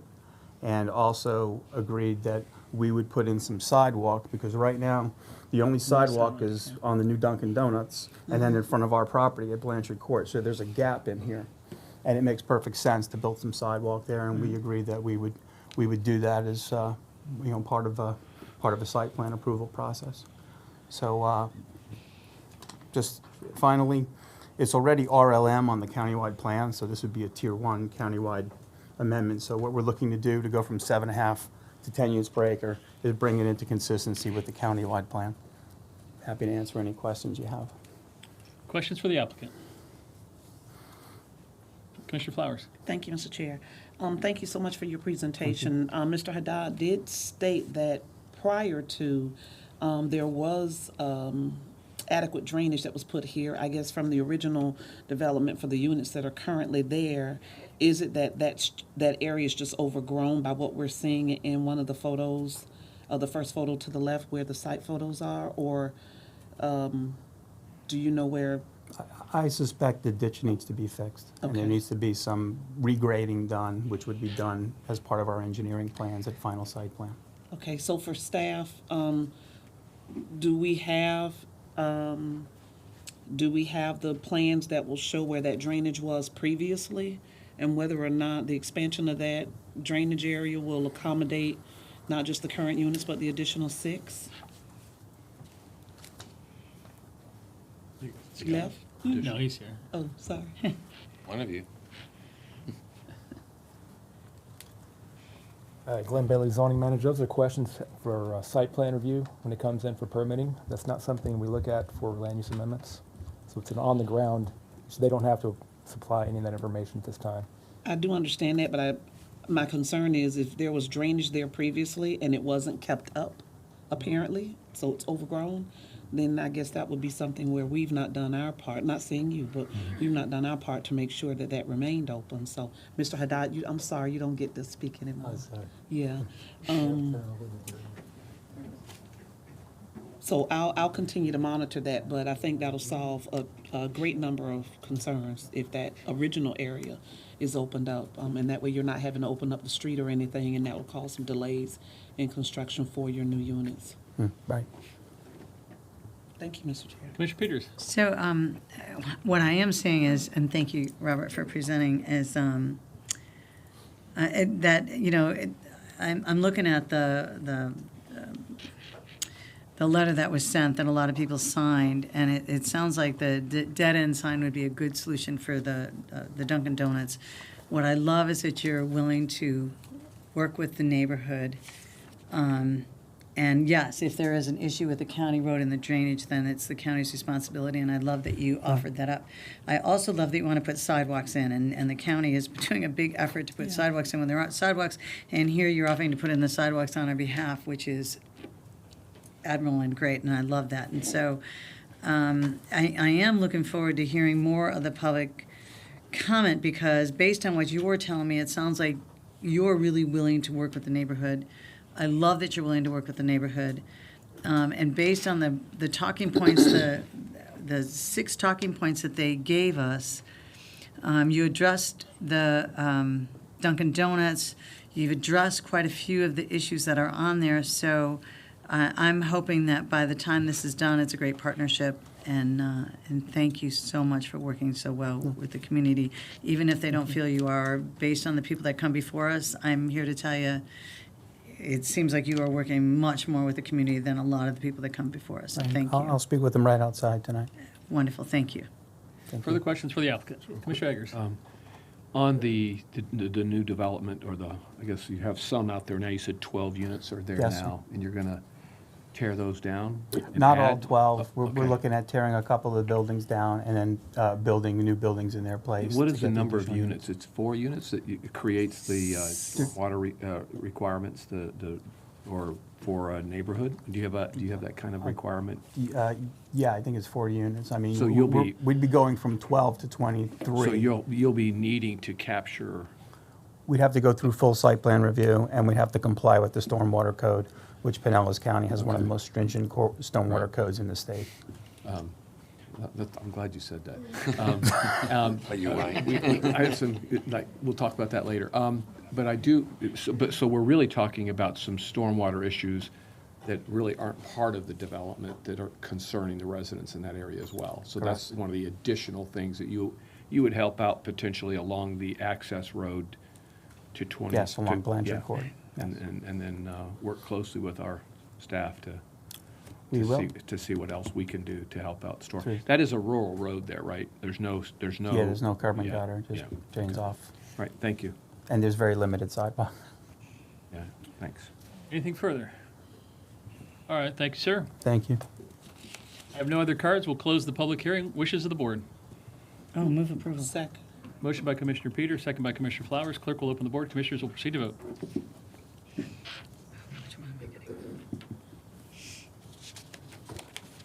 Passes unanimously. Item 57. Thank you, Mr. Chair. Agenda item number 57 is a proposed settlement in the case of Vertex Development LLC versus Pinellas County, Florida, Federal District Court Case Number 822-CV02012, VMC CPT. The public hearing was properly advertised. 23 letters and 1 voicemail in opposition have been received. The matter is properly before the board to be heard. Madam Attorney. Sure. So this is a little bit different case than what you all are used to seeing on your public hearing agenda. Normally you see proposed settlements on the earlier portion of your agenda under the county attorney portion. This case is a little bit different, and let me just give you a little bit of background here as to how we got here procedurally. So this is a case that was originally heard before your Board of Adjustment and Appeals.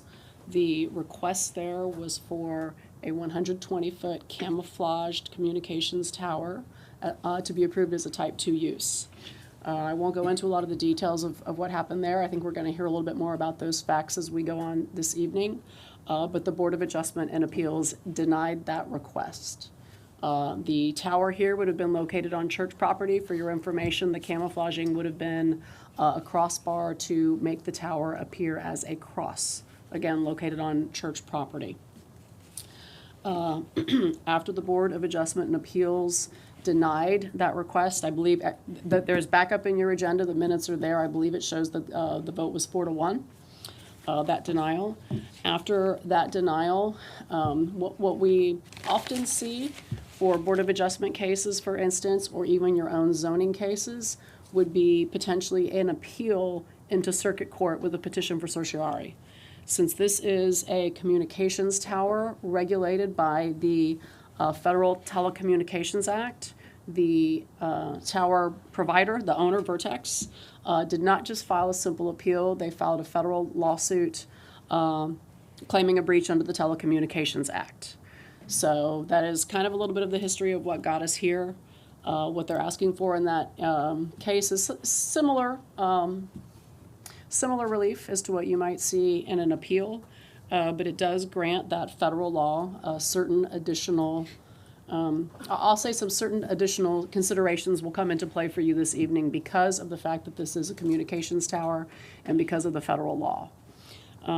Subsequent to filing suit, this case, just to note, is being handled by one of my attorneys in-house.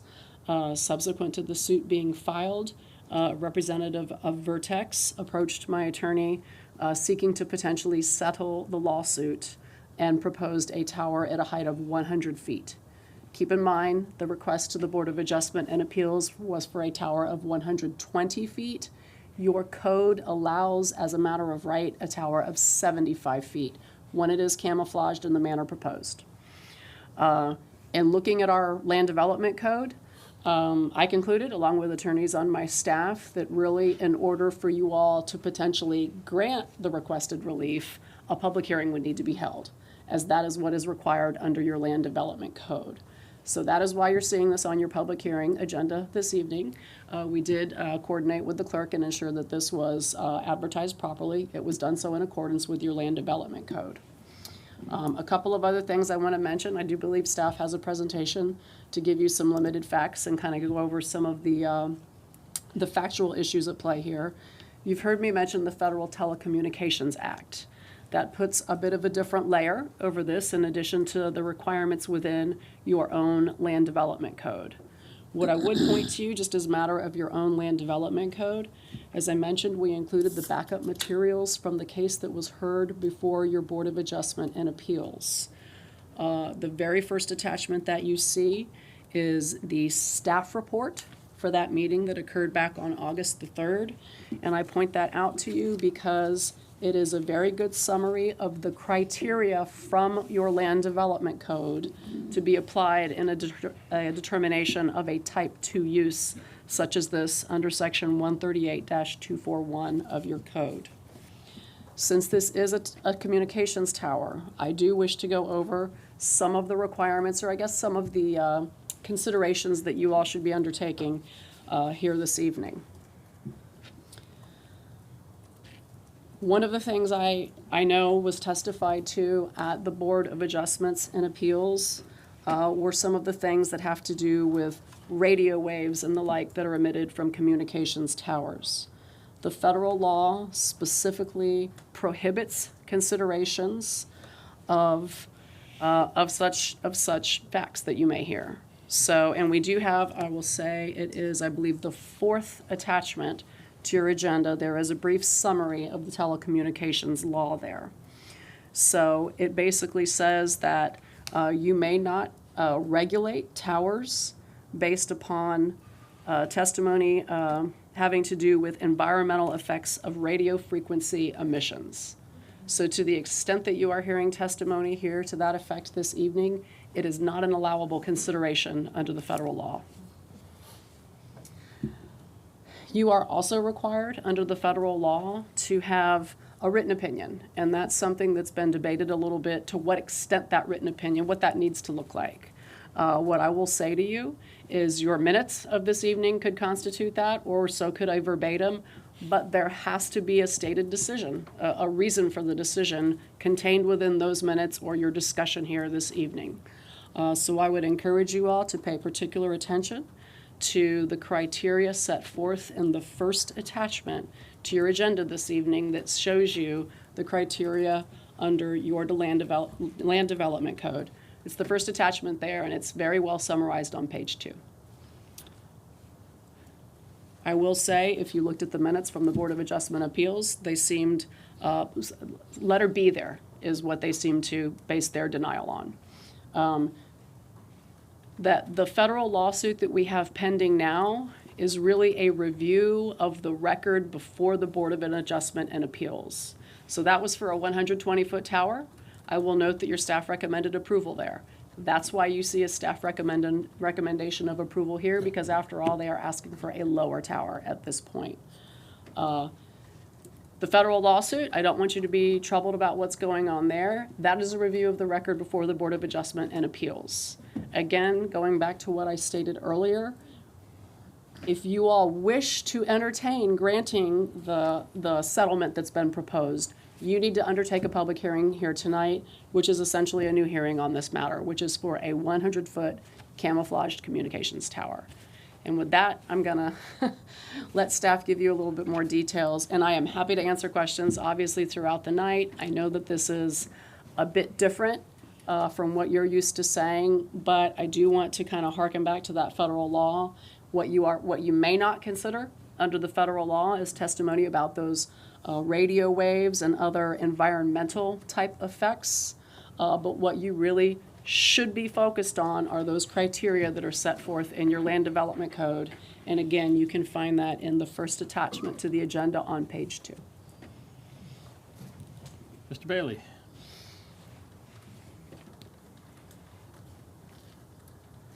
Hi, good evening again. Glenn Bailey, zoning manager. I've got some overhead maps for you to get you oriented here. If you can see that, okay. So the subject property is outlined in red. It's, the Lutheran Church is on the west side of Oakhurst Road and south of Walsingham Road in the unincorporated Largo area.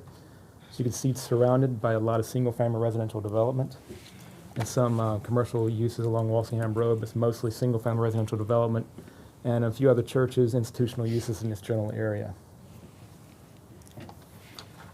Here is a map of the zoning. The yellow zoning is R2, that's single-family residential zoning. And the single-family residential zoning district does allow churches and different schools, things like that, via type 2 use approval, a communications tower above that limitation in the code. Also falls under that criteria of a type 2 use. So you can see most of the surrounding property is R2. There's a couple of other office districts, and the white area is the city of Largo. Next I have this is the concept plan for the tower. This is what the Board of Adjustment saw at their hearing. You can see that the church here, surrounded by the residential homes, this Oakhurst Road here. The proposed tower itself, it may be difficult to see, it's this right here on the west side of the church. It's the point right there. It's proposed 120-foot. This is what the Board of Adjustment saw, 120-foot monocross tower. The circle here is the fall radius. The towers are designed to break on themselves. So it's a 46-foot radius fall zone there. This square here is the compound area where the communications equipment would be on the ground in relation to the tower. The dashed lines here would be their access, so they'd use the existing parking lot and drive aisle for their access. Mr. Bailey, hang on one second. Commissioner Peters has a question. So I do have a question. You showed us all of the footage around the property of the church, but you didn't show us how far it is from the footage of the homes. Do you know that by chance? And I, depending on, understand what telecommunications laws say, but I, just above that circle, I can't tell if that's a home or if that's something that's like a shed. That's something on the church property. The church so the church property, okay, like good. this. So I didn't understand. That's all Yes. church property. This is church property. That's all church property. That church property is bigger than I expected it to It's be. over So- 6 acres. Okay, and so the homes that are adjacent to the church property, you showed the 120 foot and all this stuff, but you didn't show the distance to the properties. This is the next slide I have. Oh, I'm way ahead of you, I'm Next sorry. page I have. This is the actual setback plan. It Oh, shows okay. right here. It's 122 feet to Okay. the nearest property line. Could you go back to the last one? Because it was 120 feet to the church property too, right? No, 120, That's the height. 120. That's the height. That's The the height, height. right. So, It's all right, then, 120, and then go, I'm sorry. Yep. If you go back, indulge me, I apologize. So the nearest residential properties are 122 feet away from the tower site on both the Oh, west okay. and the south. Okay. And it's further from the actual homes themselves. It's around 140-something feet. Oh, to okay. The nearest home. Okay. Commissioner Latvala. You mentioned the fall radius was 46 feet. Heaven forbid a hurricane plows through there. Would that still be a 46 feet estimate? Yes, it's designed, what I understand, is engineered to fall upon itself. So it would basically break in half and go, basically fall on itself. The code requires a setback of the height of the tower. So it's a 120-foot tower. That's why they're showing 122 feet.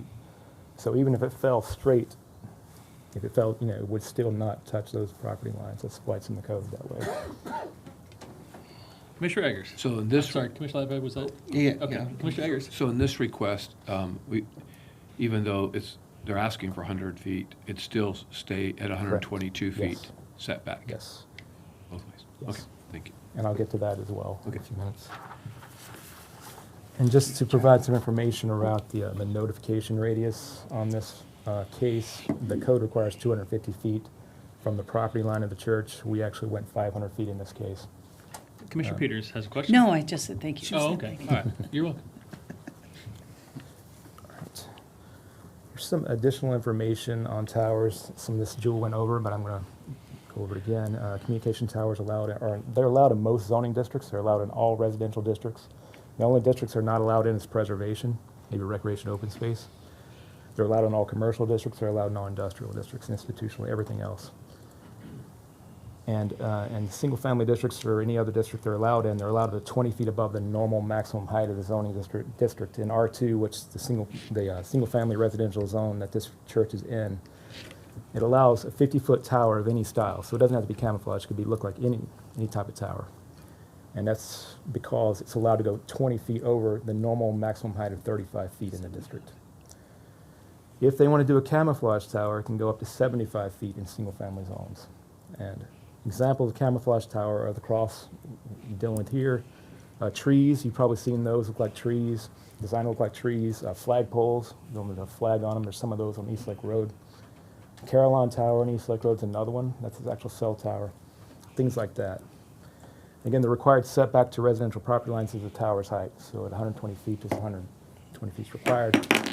75-foot camouflage tower would require 75 feet from the property line, so it goes based on whatever the height of the tower is. Are those zoning requirements and those requirements listed here, are those just for us and unincorporated? Cities would have their own potentially separate? Okay. Question. Commissioner Eggers? So under the R2 zoning of 55-foot towers, because it's what gives them the extra 20 feet? Camouflage. The extra 20 feet, because it's camouflage, is 75 feet across the board. Okay. Unless the actual district actually lets you have more, like some industrial districts would actually go higher than that by right. But it's at least 75 feet for camouflage tower. So 55 is the normal in R2, Correct. Camouflage makes it 75. Correct. Commissioner Scott? Thank you, Mr. Chairman. Are there any other towers taller than 75 feet in unincorporated Pinellas County? Yes. I know there are at least some up to 150, if not more. Are any of those in residential areas? There is a cross tower up on East Lake Road. I don't recall how tall it is. I'm not sure if it goes 150 feet. I'm thinking it is, but I cannot verify that.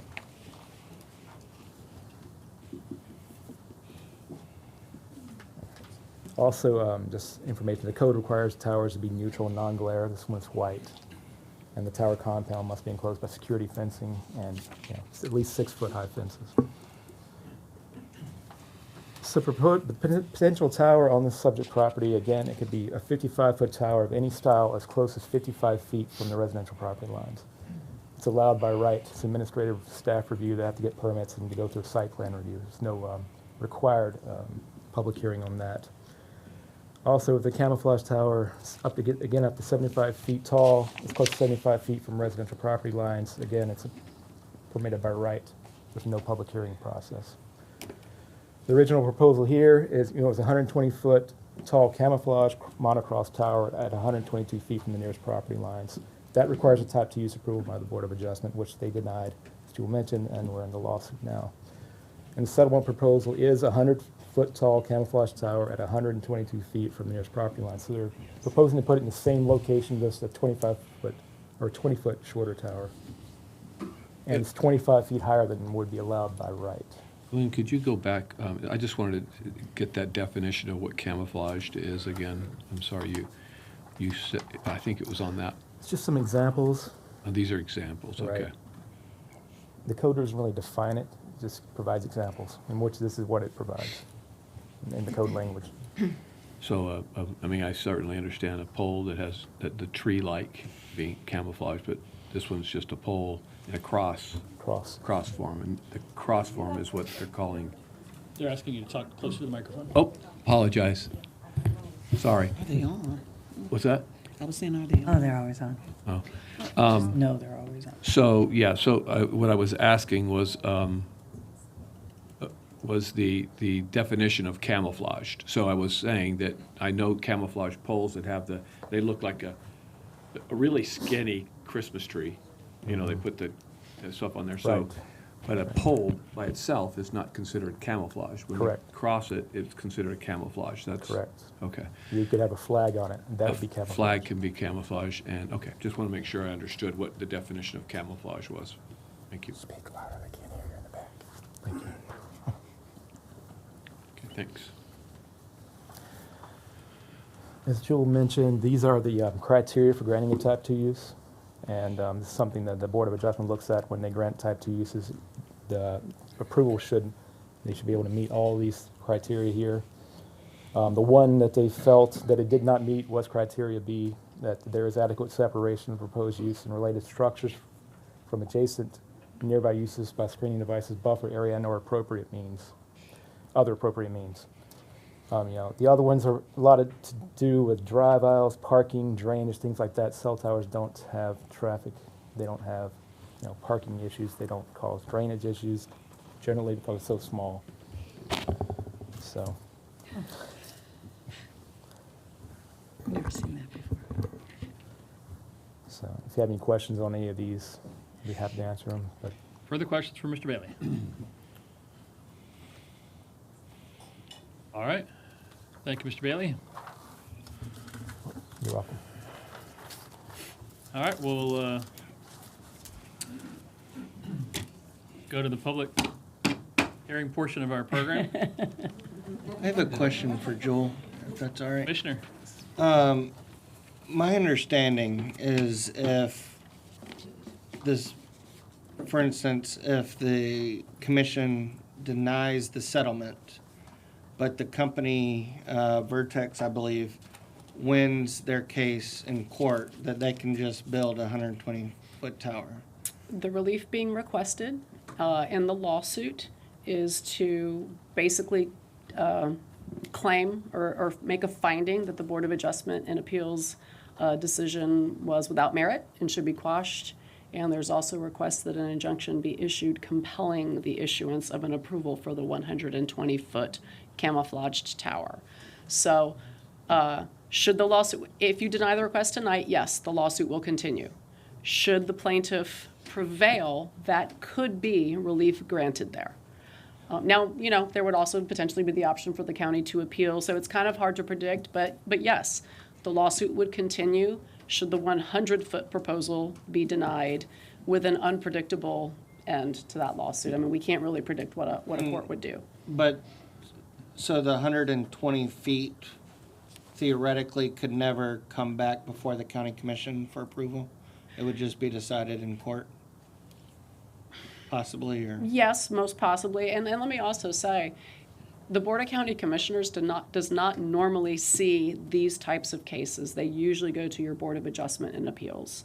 This one is unique because of the lawsuit and the proposal for settlement. And I know you recall that I said we really didn't see a way for the Board of County Commissioners to grant that approval without undertaking this public hearing process. So yeah, if the and I know that we stated this in the notice that was mailed out, the potential following this evening is that the lawsuit would continue.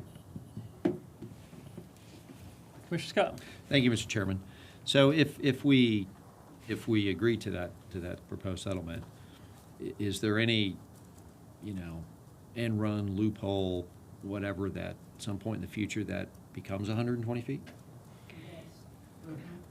No, if you all agree to that, we are going to be settling the lawsuit with a settlement agreement that will state 100 feet is what is to be allowed here.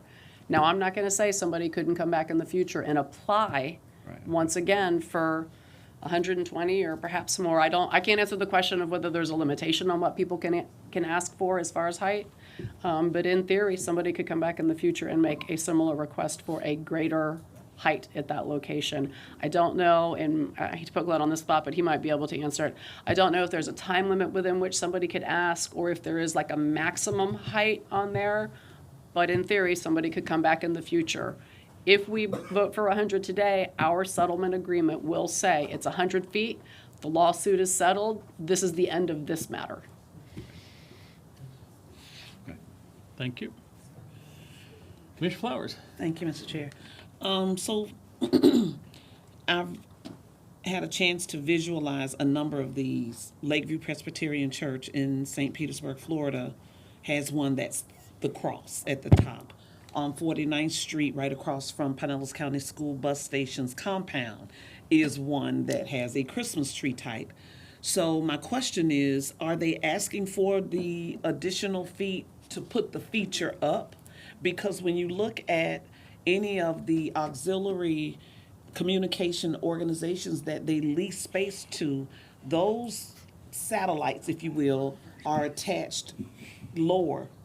So they're not at the top. So is it that they're only asking for those additional 25 feet to make it 100 because of the cross feature that they would like to put on, to make it the camouflage look, to get even the 75 feet that we allow already? Or is it that they're actually planning to lease out the space on the top? Because for me, that makes a difference. I think that much of that can be answered by a representative from Vertex, and I would defer to that expertise. My understanding is that much of the testimony before the Board of Adjustment and Appeals was that the greater height, the stated purpose was a need for greater reception in the area. We're going to hear from the applicant. Thank you. In just a minute. And I will say, if I can add just a couple more things I had in my notes here about just the federal law that you all are looking at. We've talked about not wanting to consider environmental effects of radio waves, that is disallowed under the federal law. We've talked about meeting written criteria. One of the fundamental requirements of that Telecommunications Act is that this board may not unreasonably discriminate against providers of functionally equivalent services. So that is why I'm continue to steer you back to the criteria in your code, is because that's what you have set forth as your reasonable basis upon which you would judge these kinds of applications. One other thing I want to point out, really just from some case law that talks about these types of cases, and it is really the same as any zoning case that you might hear, to the extent that you are hearing testimony on matters that are appropriate for an expert to be giving you that testimony, it should be from someone qualified to do so. Thank you. Further questions for staff? All right. We'll begin by hearing from the applicant. The applicant will have 20 minutes. You can break that time up, beginning and then a chance at the end if you want to. Mary Solik.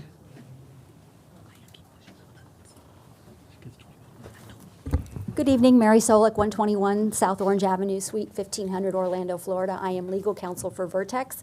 This is an unusual posture that we're in tonight. I've had different jurisdictions do settlement agreements or proposals differently. So this is the first time I've had one that included a public hearing. I wasn't planning on making a presentation about our application. Your staff has thoroughly briefed you on what's at issue here. I have with me Alan Ruiz, who is the principal of Vertex Development. And Commissioner Flowers, I think we'll go to your question about the height of the tower, and I'm going to let Mr. Ruiz explain what antennas are going in there and where they're going. And then if you have other questions for the two of us, we'll be happy to answer them. Very good. Good evening. My name is Alan Ruiz. I'm with Vertex Development, 3630 West Kennedy Boulevard, Tampa, Florida, 33609. To answer the question regarding where antennas would go and the need for the height of the tower, and also that kind of ties into a previous question one of the commissioners had about what makes it camouflage. All the antennas would be interior to the pole. So many of the towers that you see as you drive down the street have the antennas on the exterior. They have platform mounts that attach to the pole, and then the antennas attached to those mounts. In this case, what makes it camouflage is all the antennas are inside, so you have a sleek pole. The reason that you need the height is because the tower is designed to accommodate the antennas of multiple carriers, Verizon, T-Mobile, AT&T. So you need the top level for one carrier, the next level for the next carrier, and so on. All the antennas go, like I said, they all go inside towards the very top of the tower, and then there's a horizontal member put onto the tower itself to make it appear like a cross, and that's what makes it camouflage. So yes, the antennas would be placed inside of the tower towards the top of the tower. So the 100 feet is designed to accommodate the carriers and not the design of the pole. I think that answers your question. That was what I was asking. Yes, thank you for clearing that up. Okay. Do you have a visual representation of what it would look like? Sure. Yeah, there's a, keep Just going. Next one. Keep going. No, where is it? It's in there. Nope. No, we Hang on. passed it. I must have been in the beginning. Here, let me see.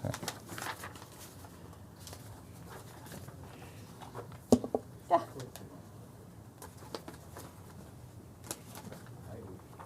Oh. It's not in there? I know I have an elevation drawing. Keep going. Maybe you didn't get the full set. Irrigation. Let me look at my smaller set.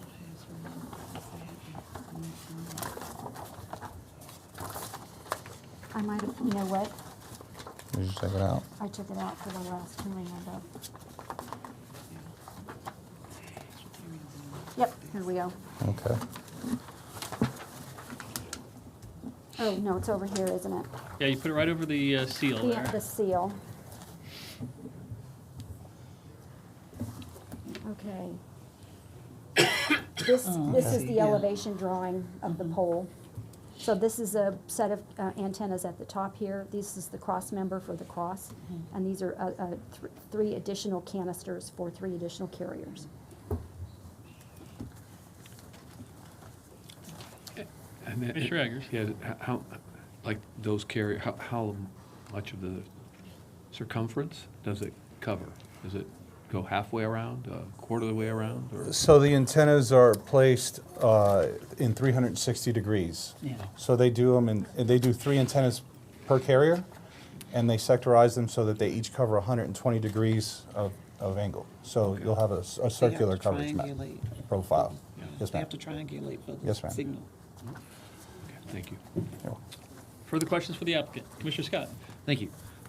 Is there any lighting on top that would be disruptive or disturbing to No. to neighbors? No, sir. Typically speaking, any tower under 200 feet does not need to be lit per FAA standards unless it's within an approach or a takeoff on a runway, and then it's determined by the FAA. In this case, we have a determination of no hazard from the FAA on this location, so there would be no lights. Okay, thank you. All right. Anything else? You'll have 15 minutes remaining should you want Come to respond at the end. Okay, we will put this in Record. Now give that to 3 minutes. over there. All right. You're getting good training over there, girl. We have quite a few speakers. I will call you a couple names in a row. Come forward, introduce yourself. You'll have 3 minutes to address the board. Just because you have 3 minutes doesn't mean you need to use all 3 minutes. Be judicious. If you're don't necessarily need to repeat everything that everyone before you has said. But it is your time. We will start with Terry Murphy and Alan Sikowski. But Terry Murphy is first. You'll have 3 minutes to address the. Let him go. You can have mine. And you are? Terry Murphy. And you, who are you? Alan Sikowski. All right. Thank you, Terry. Alan Sikowski, 14188 Iroquois Avenue. The property where we're at is directly affected by this tower. We got the letter from you November 30th. Said the hearing may have significant impact. Its impact on visual, it's also an impact on our cost of the homes in the area. This is going to depreciate. I know we can't talk about anything else, but this is America. Why are we being forced to have this in our backyard? This is a residential area. We do not want this big tower. 100 foot, well over the tree limits in this area. And having them backed up to these people's homes, I mean, they're going to see this every day. But, devalue, I'm not sure if the tax people are going to come back out and adjust our property taxes because it's going to devalue our property. But I hope you're our eyes and ears. I hope you go against this. Even at the 100 foot, 120 foot, it sounds like you have no recourse. You're going to settle, and they're still going to be able to build this thing. So please keep this in mind. This is a residential area. We don't want this. Thank you. Thank you, Mr. Sikowski. No decision has been made yet. That's why we're here to hear your input. Mary O'Leary, followed by Catherine Cadillac. Mary O'Leary.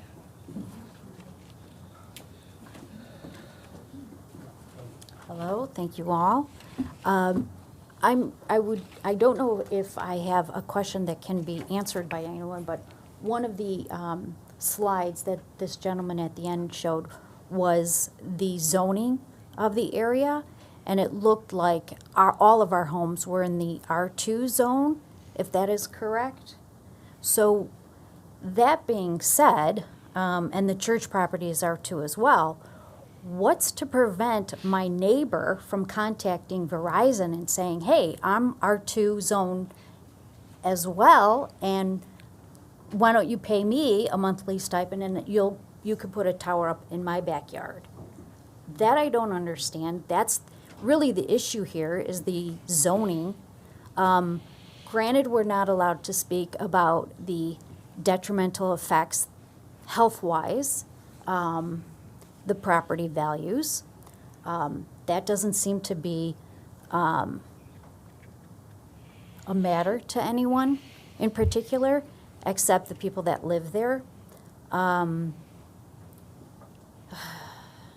It's wrong. It's right on top of our houses. Right on top of our houses. If there was a huge field, then maybe I would say, okay, it's far enough away from me, but it's not. And there's also a school that is involved on the property of the Lutheran Church. They have K through 3. These children are out there every single day for recess. They will be exposed as well.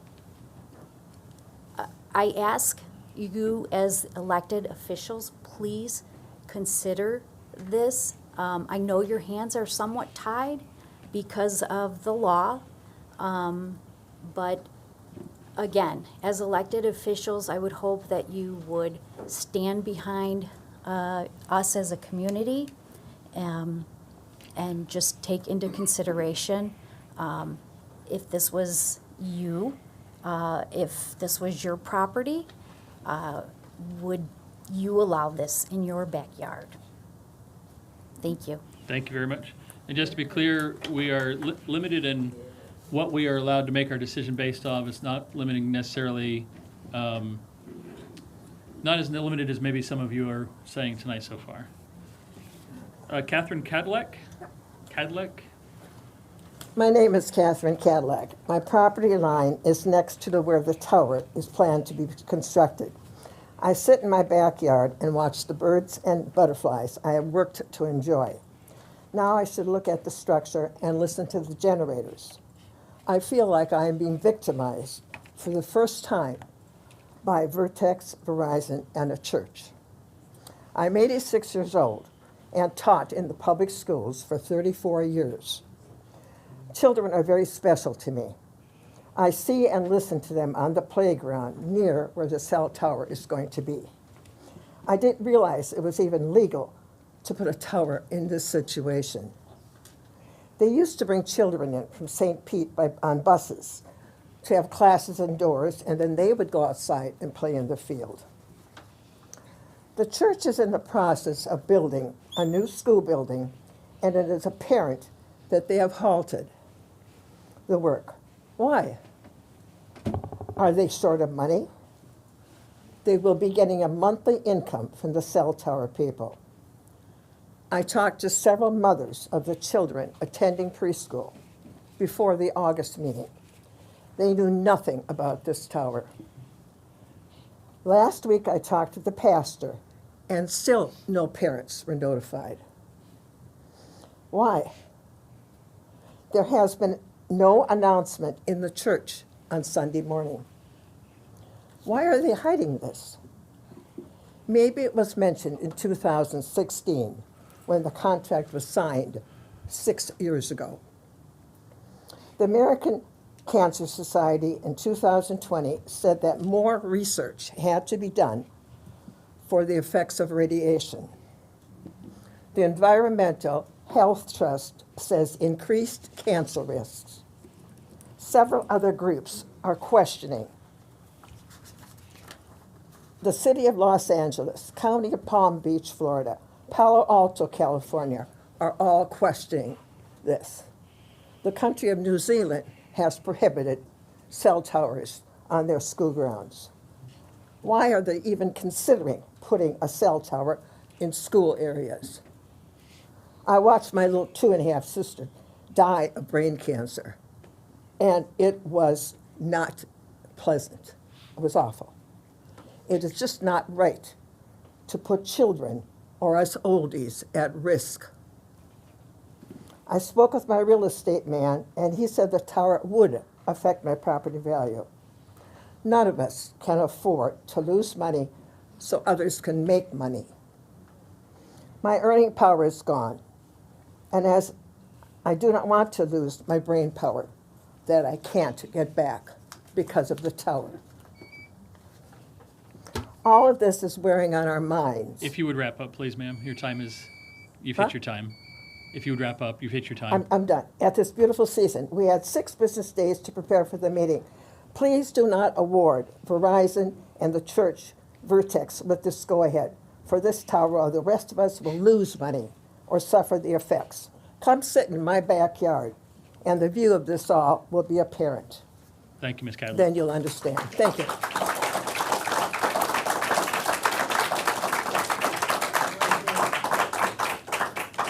If we could limit the reaction, that would be helpful. That's okay, we can. Next is, and I apologize, Ron Grimley?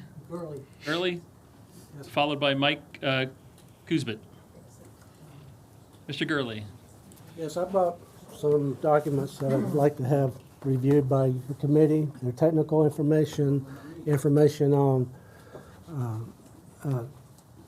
what I would like to know about the engineering aspects of it. Maybe Mr. Ruiz could talk to us about that.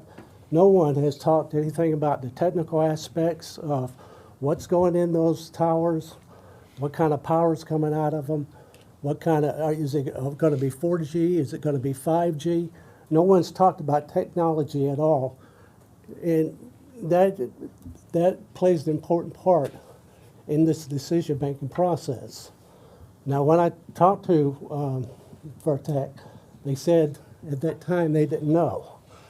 So maybe they have some additional information. Now, if it goes to 5G, which is a whole brand new ballgame, and the county commission is going to really be involved in this because that's going to be towers with directional phased arrays, which means more power directed in certain areas. There's going to be taller towers, more power, more transmitters, closer proximity to people, and more danger to people. Now, in regards to the court case, I wanted the attorney to know this. There was a case that was settled by U.S. Supreme Court similar to this case in favor of local government. And I wanted them to have that information. And what it had to do was the decision clarified that local government decisions need not state reasons if they're already published somewhere else in the publications. And it goes into the same information, and it's a very similar case to what you people are deciding tonight. I'd like to have the attorney review this information and see if it applies to us. And it went before the Supreme Court, and they ruled in the favor of the local government. In addition to that, Excuse me.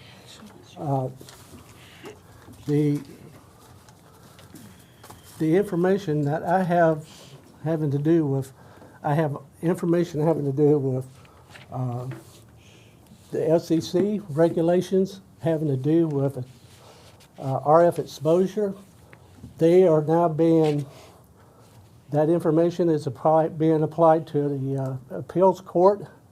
They've asked the FCC to go back and review the information because they wanted the public and the research and the scientists gave information about the dangers of radiation and 5G.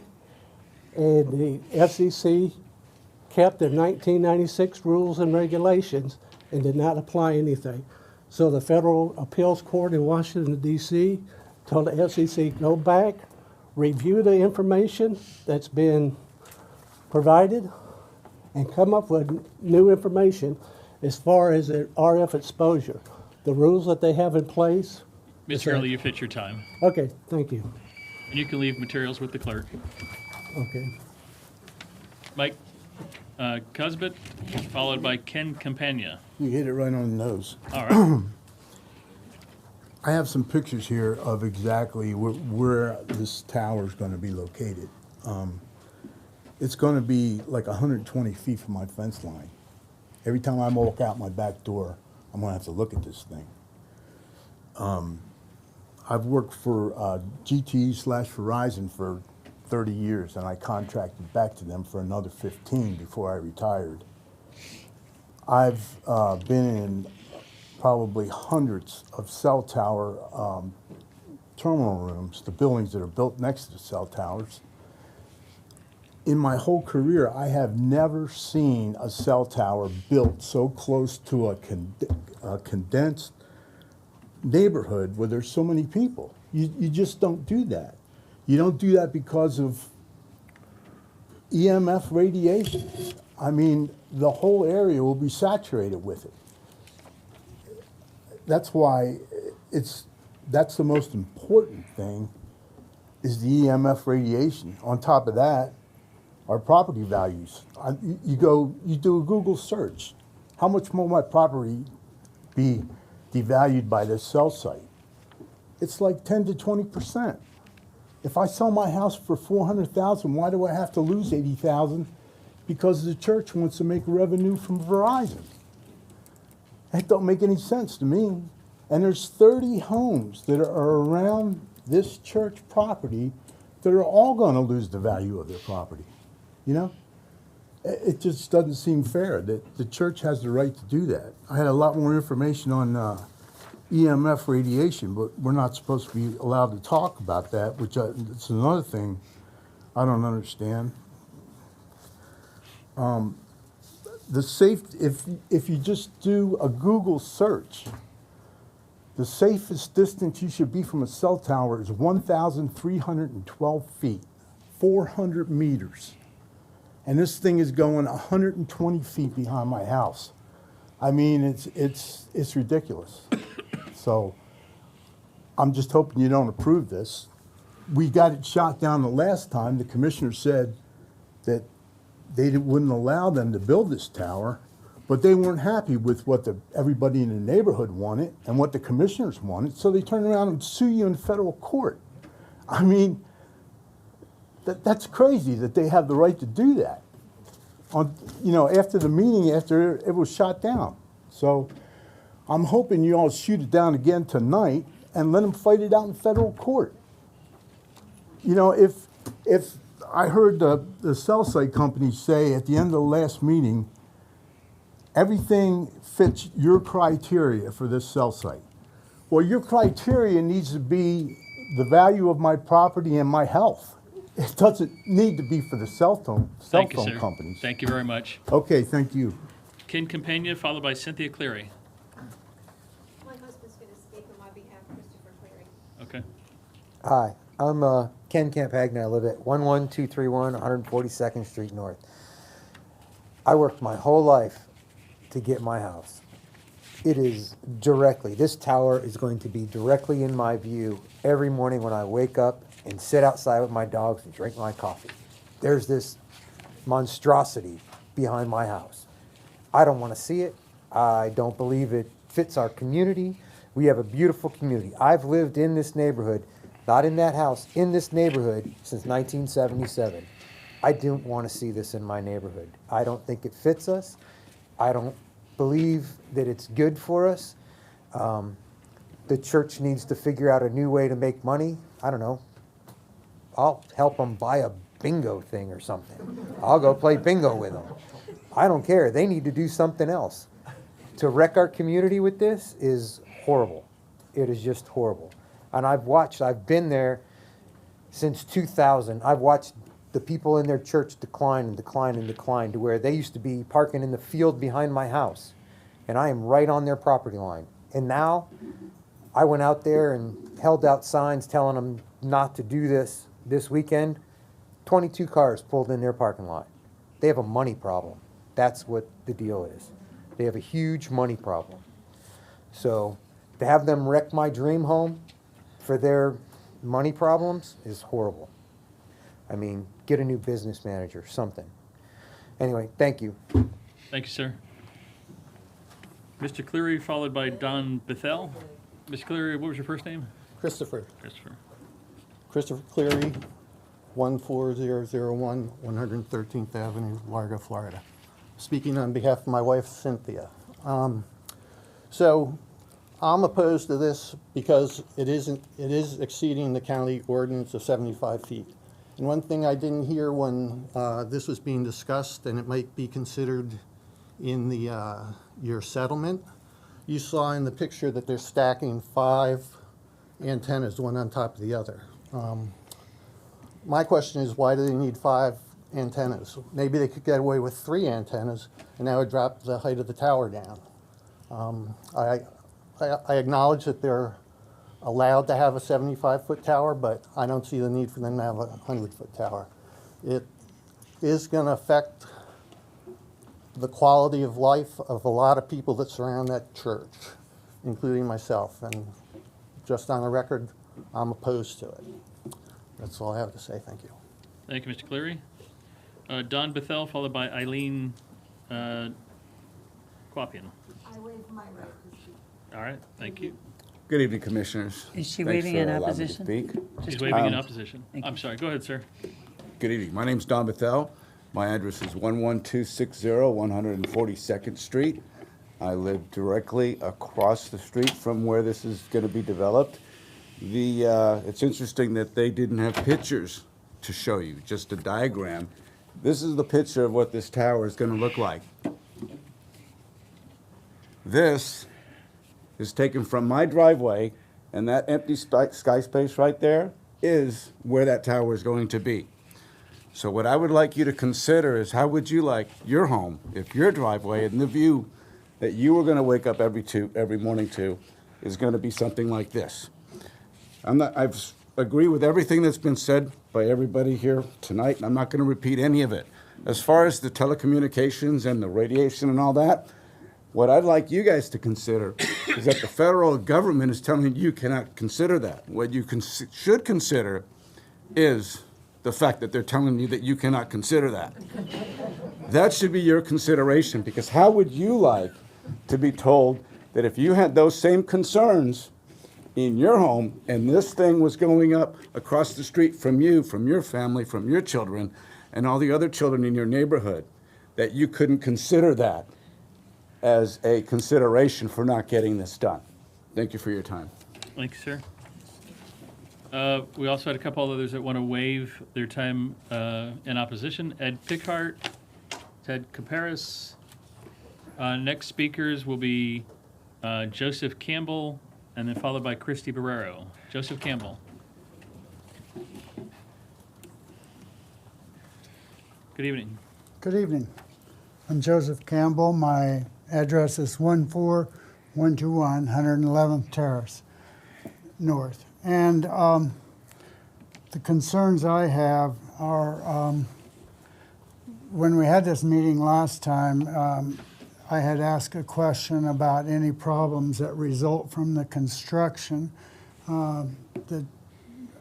It's a concern because when the church put in a new building, there was a lot of problems, and we couldn't get any relief from anything. They just continued on with it, and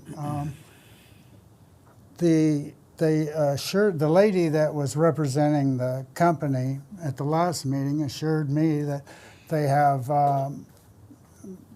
things in order, that there will be no problems. But she only offered me an assurance. She never gave me any kind of information about what to do if a problem does arise. And so that's what I'm curious about.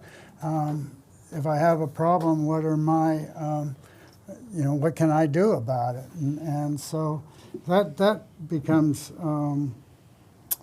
for me, something that I object to.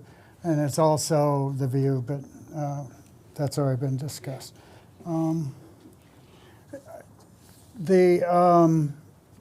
I've not heard anything said about a location, why this location. We have west of us, we have I think it's probably city-owned, a water treatment plant that is on a lot of ground and almost no houses around. That hasn't been discussed. You know, how about the new Pelican Golf Club? Yeah, let's put it up there. I don't think they want it, you know? Well, we don't either. And anyway, that's all I have to say. Thank you. Thank you, Mr. Campbell. Christy Barrero, followed by Jack Mears. Ms. Barrero, good evening. Good evening. I have a couple of graphics that I wanted to share with you all this evening. And just place it right on the seal. There you go. Perfect. So this blue circle is a quarter-mile buffer around the church property. It includes 403 single-family homes. So that's quite a bit. In addition to that, there are 21 single-family homes that abut the church property and 6 that are just across the street. So this is a well-established neighborhood that has quite a few homes around it. This is a graphic looking at the church property from Oakhurst Road. And behind these this utility line would be where the cell phone tower is. Oakhurst Road is a 2-lane local road. This is an aerial image of our neighborhood with the church in the middle. Again, you can see 403 homes within a quarter mile and many more that are surrounding that. This is a camouflaged cross cell phone tower on I-75, just north of the I-4 interchange. You can see that there are no homes around this tower. This is an aerial image. The cell phone tower is here. Again, no homes. This is the exact same scale as this graphic.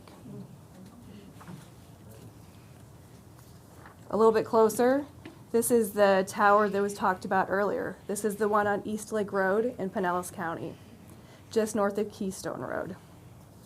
Same scale as this aerial. This is the view from East Lake Road. East Lake Road is a 4-lane divided highway with room to expand to a 6-lane highway. Obviously, Interstate 75 and Interstate I-4 are also major roads. I just want to show you the comparison of our neighborhood that is over 50 years old, well-established community. All of our neighbors know each other, and the other ones that are in this area. There are over 60 cell phone towers that I could find in Pinellas County, and, within a 3-mile radius of my house in Pinellas County. None of those towers are within residential areas. This is not an appropriate location.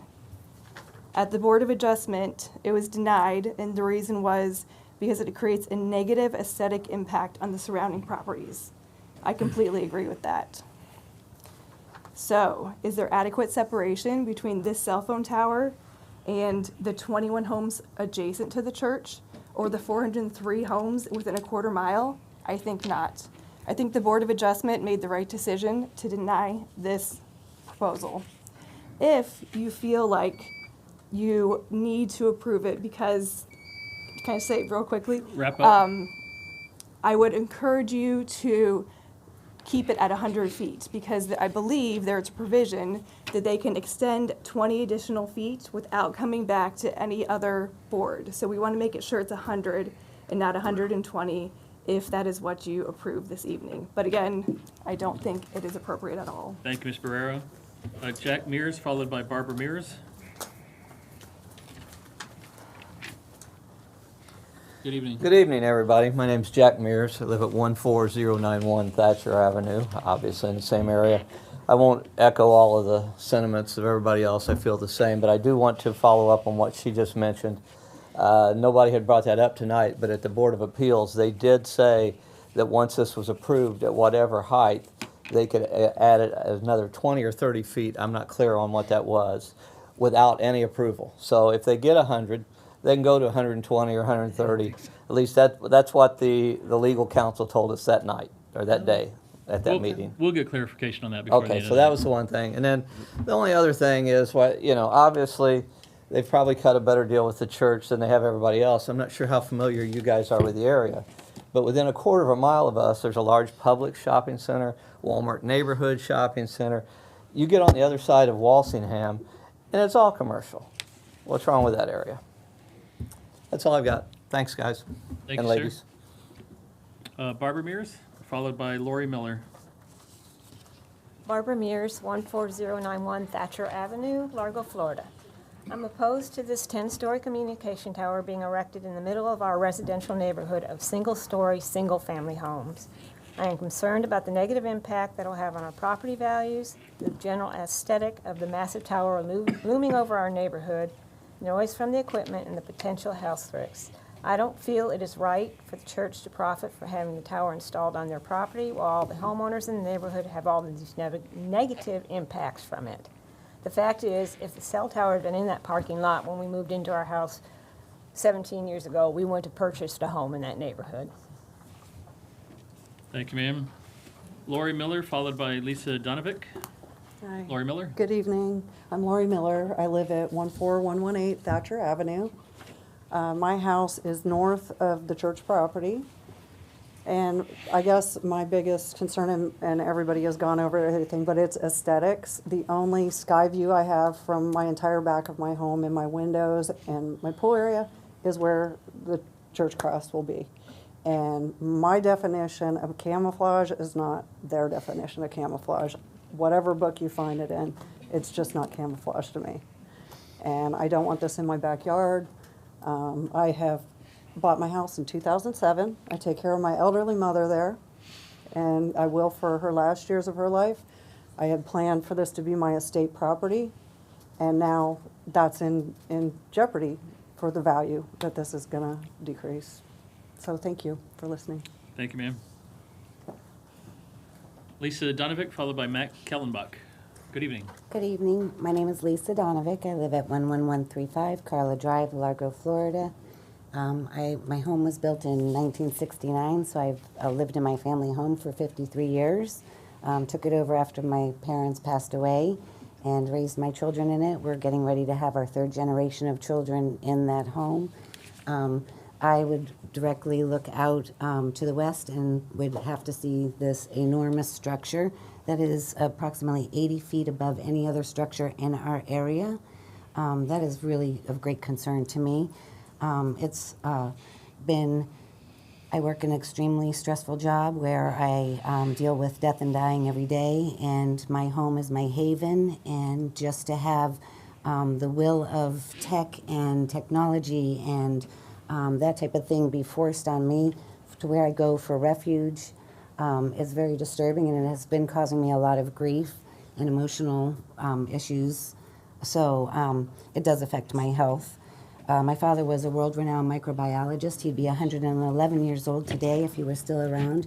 And he purposely developed in that neighborhood because he liked the fact that all of the wiring and everything is underground. So we don't have all of the wiring to begin with, yet alone having the radiation in tower height. They say that most significant interference with wireless signals does come from cell towers.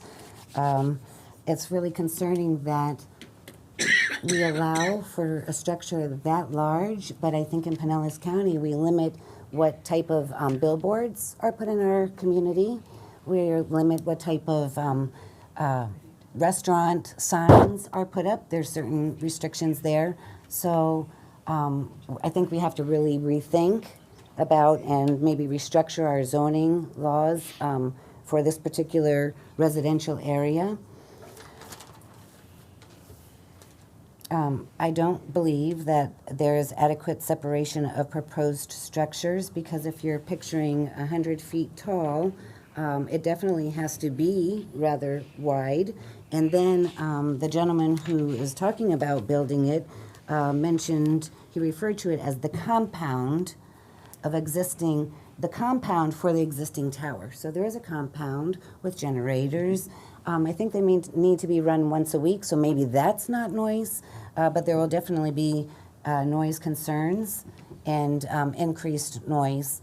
It definitely affects the health and well-being and emotional for people, and I will support you 100% if we have to go federal, and let's see what the higher courts decide on this. I hate for you to be in this predicament because I think you're doing a phenomenal job, so thank you for your time. Thank you, Ms. Donovic. Matt Kellenbach, followed by Adam Moravik. Good evening. Good evening, Commissioners. My name is Matt Kallenbach. I live at 14140 113th Avenue, directly adjacent to the subject property. The proposal states this is a 100-foot tall camouflage cell tower. Let me read the definition of camouflage. To hide or disguise the existence of a person, animal, or object. Let's use some common sense here. To say that this is camouflaged is based off a complete fabrication. This monstrosity will be the most recognizable, visible, permanent superstructure in the entire community. You will see it far and wide from every corner of the neighborhood. Turning it into a cross does not conceal the tower. In my opinion, it makes it even more visible and recognizable. Makes me wonder what other supremely important details are also going to be based on blurring the truth. What about structural integrity? Is it going to be as safe as they tell us? The information brought to you by the same people who also said it was camouflage? What about all the componentry? What else is going to be deceptive? What's really inside this thing? Are we getting a complete list so we can do our own research since we'll be living arm in arm with this tower? What about the noise? Do we know any sort of decibel level that this thing emits? These things have to make noise. My desktop computer buzzes and hums so loud sometimes I can't focus on what I'm writing. I can't imagine the static noise this electronic superstructure will be making. Are we going to be provided any data or info on that? I'm sure they don't care, but do they know if we're able to hear this in our homes?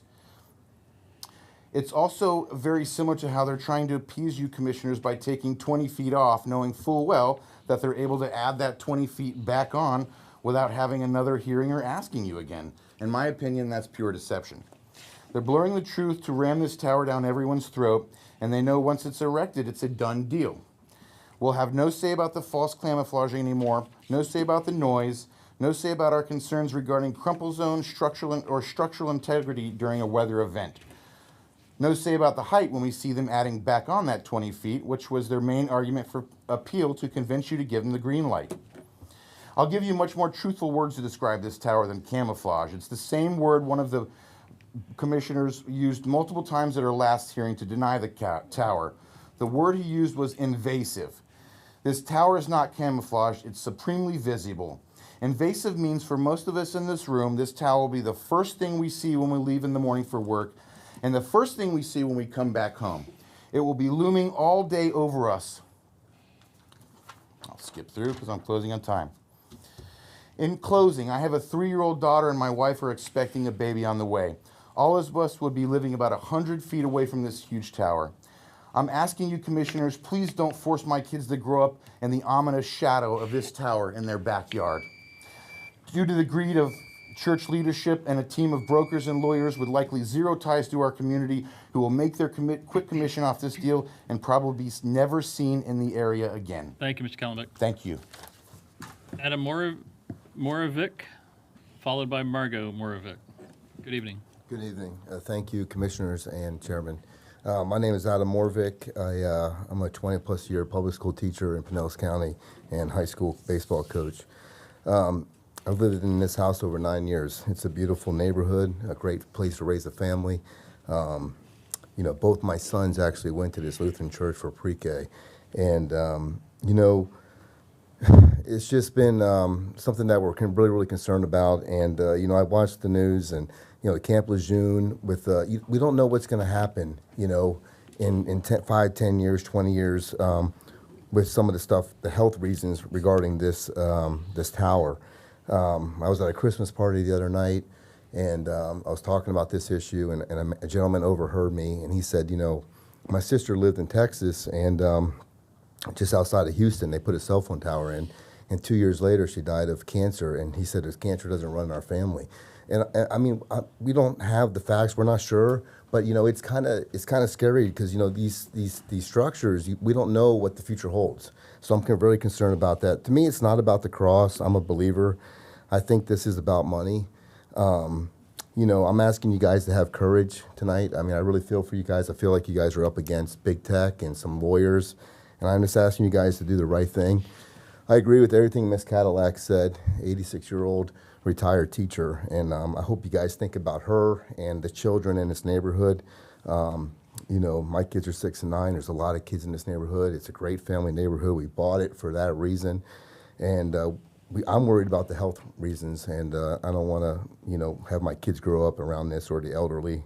I also take care of my elderly mom. She comes over. She's 73 years old, and she's disabled, so I also want to thank Ms. Flowers and Mr. Lafia for their continued support over the years for public education and educators. Thank you both very much. Thank you for your time tonight. I appreciate you all. Thank you. Thank you, sir. Margot Morovic, followed by Janet Dillon. Good evening. Good evening. This is my first time doing this, so bear with me. Hello, my name is Margot Morovic. I'm a native Floridian who grew up in this community. I'm also an active member of the community or neighborhood we are discussing today. Not only am I a homeowner, but I'm also a teacher right down the street at Oakhurst Elementary, the neighborhood school. My husband and I have owned our house going on 10 years. We have watched building after building and renovation after renovation take place at Christ the King Church. We have had an inside view when both our children, currently 9 and 6 years old, attended the preschool at Loving Arms. The church leadership has attempted to improve their financial problems over the years by building. They must have adopted the phrase, "If you build it, they will come." Only they didn't come. And at one point, our son's preschool class had only 5 students. Many of the other classes were similar. Many of these buildings still sit empty with minimal use other than voting and Boy Scouts. You can imagine the financial burden this would cause the church. I could live with all the building because it felt like the church had the community's best interest in mind. They were trying to outreach and grow their church. Now, once again, this same church wants to build something. Only this time, I cannot think of a single positive reason that benefits the community. This decision is based off financial gain for the church and the cell phone company. Has anyone asked why this church and why this property? These big decisions tend to have a ripple effect. Eventually, this decision will impact our homes, the businesses surrounding, the neighborhood churches, and our schools. I wonder if the church has considered the impact this decision will have on their own church community. Eventually, teachers won't want to work at the school nearby. Children won't want to go to the school nearby. Deny it because it's the right thing to do. Deny it because if you decide in the best interest of the majority, then I do believe justice in the highest court will prevail. I ask that you consider what is best for the entire community. Thank you for your time and consideration. Thank you, Ms. Morovic. You did fine, by the way. Much better than the previous speaker before you. Hi, thank you for letting me express my view. My name is Janet Dillon, and I live at 11041 141st Way, less than 500 feet from the proposed Type 2 cell tower at Christ the King Lutheran Church. I don't know why we're even here again. Vertex Development is able to build a 75-foot tower. Are they trying to wear the residents down so they could get what they want using threats of lawsuits to accomplish the mission of getting their 120-foot tower? If they're allowed the 100-foot, then they will be allowed to add on 20 feet at any time without permission. We will be back to the original proposal, which this board already ruled on. Placing this tower in a residential area is unnecessary, and the more suitable area can be found on public and commercial properties, as example, Walsingham Park.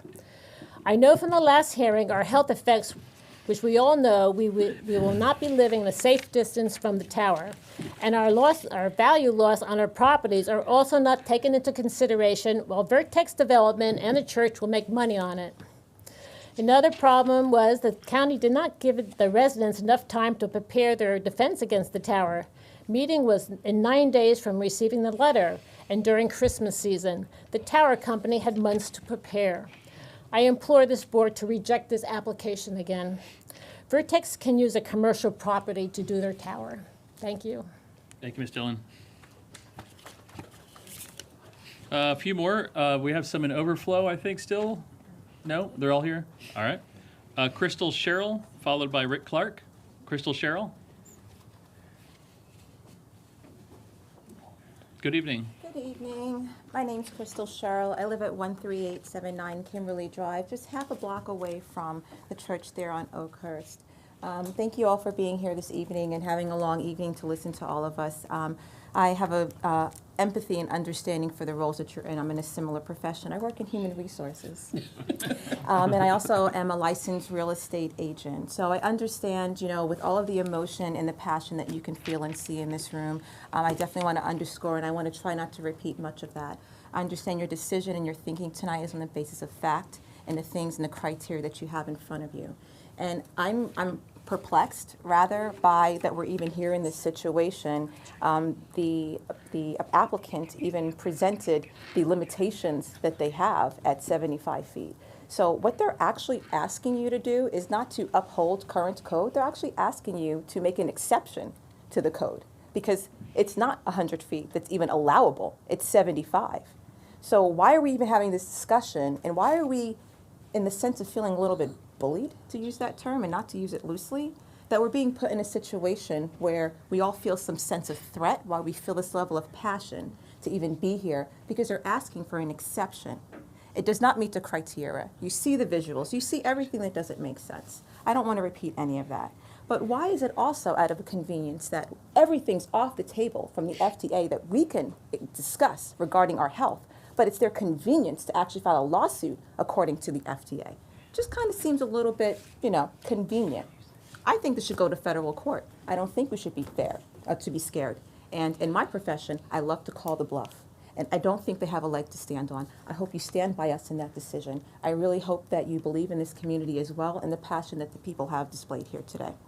I really want you to reject that and hopefully consider all of our thoughts. And I really enjoy living in my community, and this feeling of being disenfranchised, especially in today's current climate, doesn't feel good. And I'm ready to fight, so I hope you join us with that. Thank you. Thank you, Ms. Sherrill. Rick Clark, followed by Win Petescu. Hi, Rich Clark. I live at 14101 111th Terrace. My property faces the back of the church, and I'm about probably 100 or so feet away from the tower that's being proposed. Hey, I speak for everyone here that have already spoken about the, you know, the visual effect of the cross, this iron structure that's going to be up behind our homes, and just it's kind of an eyesore, really. It's something that we're all going to see all over the community. And I just disagree with it. I disagree with the shed, the construction, the generators, just more stuff that's going to be noisy. There's a lot of people in our community that couldn't be here today. You know, and I get back to like the community. I mean, the church itself, I believe, is a nonprofit. You know, they have a responsibility to the community. We pay taxes. You know, we own our homes. We give the church breaks. We supported the church throughout the years. You know, we're glad that they've grown. We're glad the thing they do with the children and the school and the elderly and the food bank they have. There's a lot of wonderful things that they do. But the cell phone tower is just something that doesn't really mesh with the community. It's not what the community wants. And I disagree with it. And I think most of us here do. And I speak for everyone. We don't want it. You know, I'll give you a quick story. I mean, when they built the construction, we had a lot of headlights coming and they rose the ground. I got a neighbor that's got flooding, and all that aside, I had to put a fence up, and I had to come up in front of you guys and ask for a 2-foot extension which was approved, but I had to talk to the church about it. I had to talk to the neighbors. I had to post something in my yard. It was very important to our community. We're doing the right things, and everybody approved it, but we talked about it. This isn't 2 feet. This is 120 feet. This is compelling. This is different. So take that into consideration. Please represent our community and do the right thing, and we support you on this. So thank you for your time. Thank you, sir. Appreciate your time. Wynn Petrescu. How's that? Perfect. Thank you very much. Commissioner Eggers was mocking me. Good evening. My name is Wynn Petrescu. I live at 11160 Hammock Drive, within the quarter-mile radius of the tower. And I really am grateful for the opportunity to speak to you all. I have hearty concurrence with everything that has been said tonight. I thank you for taking it into consideration. This means a lot to us. There are so many that would be here. I don't think we knew ahead of time far enough that everybody would come out that would like to. I have not talked to one other neighbor who has anything but negative comments about this. And we love our neighborhood. There seems to be other places available. And we ask you to please do your best in making a good decision for this. Thank you so much, and we'll look forward to some good results of this. And even if it has to go to federal court, that would be a good move, and I know that I would be willing to fight for that if necessary. We are all very in love with our neighborhood and would do anything to keep it the way it is right now. So thank you, everyone. Thank you very much for your time tonight. That is all the cards I have for public speakers. The applicant, Mr. Ruiz, Ms. Solik, if you wish, you've got some time left if you want to make further comments. Mr. Chairman, I have another question for Joel before they speak, if that's all right. All right. I understand we're not to take into account the health in term of the radio waves and whatnot. What about safety? Is that different?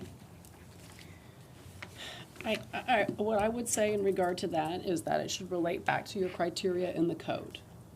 And I do see in here compatibility with the comprehensive plan, perfect in intent, adequate separation to the extent that you think that may be a safety issue. I think to some extent it will be in the board's application of these criteria in your code. The Federal Act, and I could stand to be corrected, and I can have my assistant do some correcting on me, to my knowledge really doesn't get at that other than some of the radio wave type issues. But for zoning purposes, you do have criteria there that speak to adequate separation.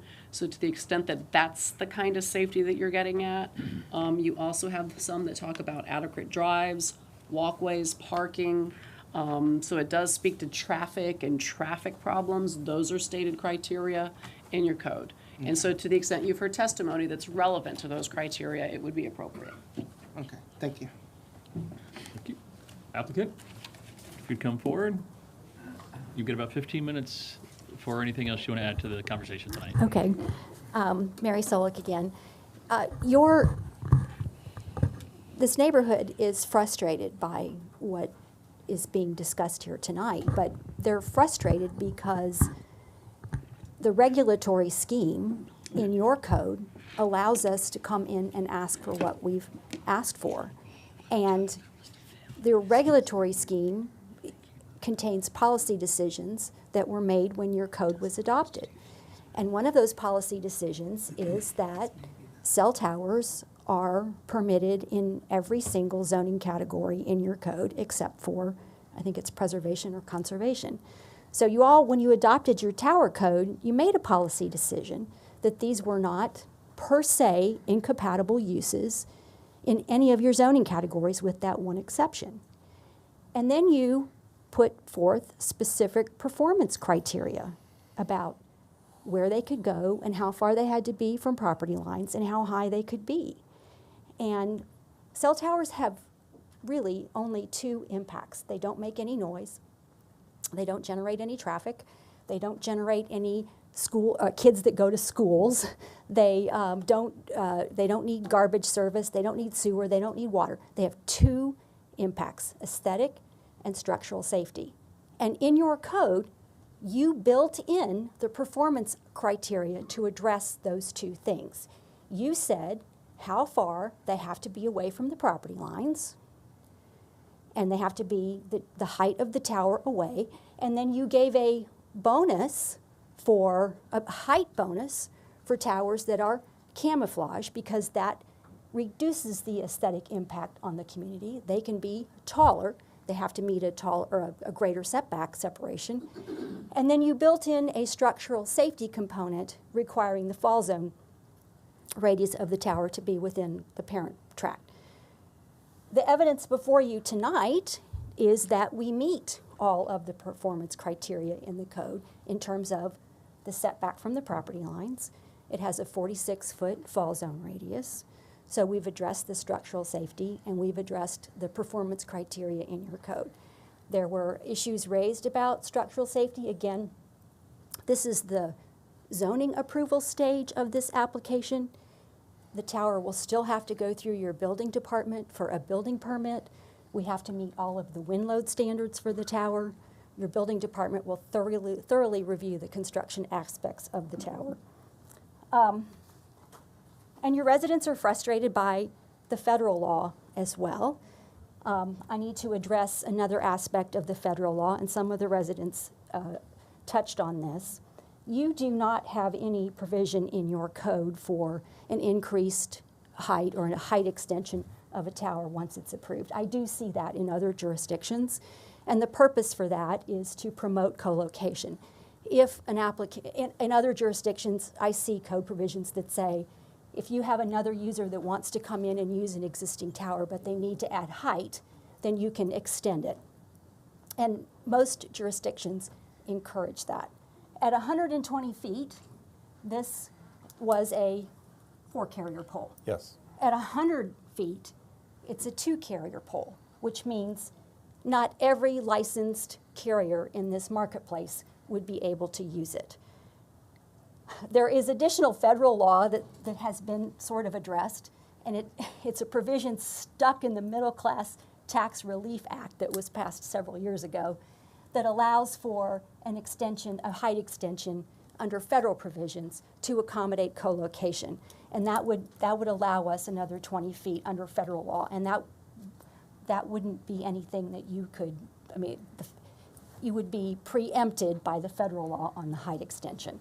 So we still, if we can get a third and a fourth user on this pole, we'd like and we need the ability to seek an extension if we get those third and fourth carriers in this area. And again, co-location is something that's usually promoted, it's usually encouraged, it avoids the proliferation of towers. It keeps a carrier from seeking another tower in this residential area. And let me go into that a little bit. The proposed anchor tenant for this is Verizon. My client is the tower builder, just the vertical real estate. He's not a licensed carrier. He builds these towers for the carriers to use. They tell him where they need to be. He doesn't decide where they need to be. They tell him, here's where we need to be expanding our service. This is where we have customers. This is where we need to be providing a better network. This is where we need to be enhancing public safety in the community by enhancing our network and improving or expanding our coverage. And unfortunately, it's rooftops that drive that need.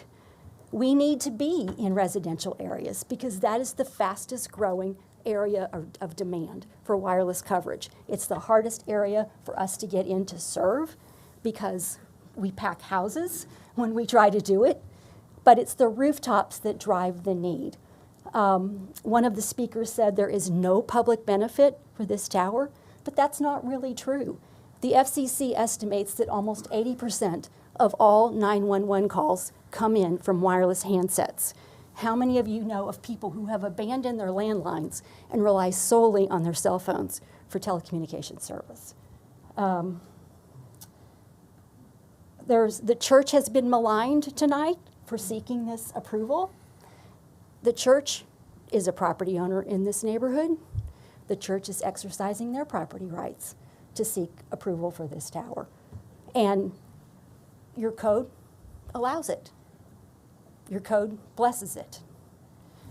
I don't think I have anything else. I still have 8 minutes left. Anybody have any questions for me? Thank you, Mr. Chairman. Thank you all for being here. So you build the towers, you don't own them, correct? No, you. So I'm actually the tower owner. When she says I build them, she means to say I'm the developer. I have a general contractor that actually does the construction. I own the actual structure. I then lease out portions, vertical spots on that structure for carriers to then come and put their equipment. Kind of liken it to a strip mall, right? I own the blocks and the mortar. Do you have any other towers in Pinellas County? At the current time, no. I have developed other sites in the county over the years. I've been doing this since 1997. We have one right now that's in process in, what's it going through, the LP Bridgemore site? Bridgemore, we have to do a small-scale comp plan amendment, but that tower is 180? That one's 150. 150? 150. That we're working on right now with your staff. Were any of the ones that you've developed in Pinellas County, were they in residential areas? Yes. So anymore, when this industry first launched back in 1996, when the Telecommunications Act was passed, the towers were being placed along highways and in more commercial areas. But as people have come to rely on handsets, as the handsets have evolved and the technology has evolved and it's become much, much more data intensive, the way to penetrate into the communities and where people are using their handsets is to be in residential communities.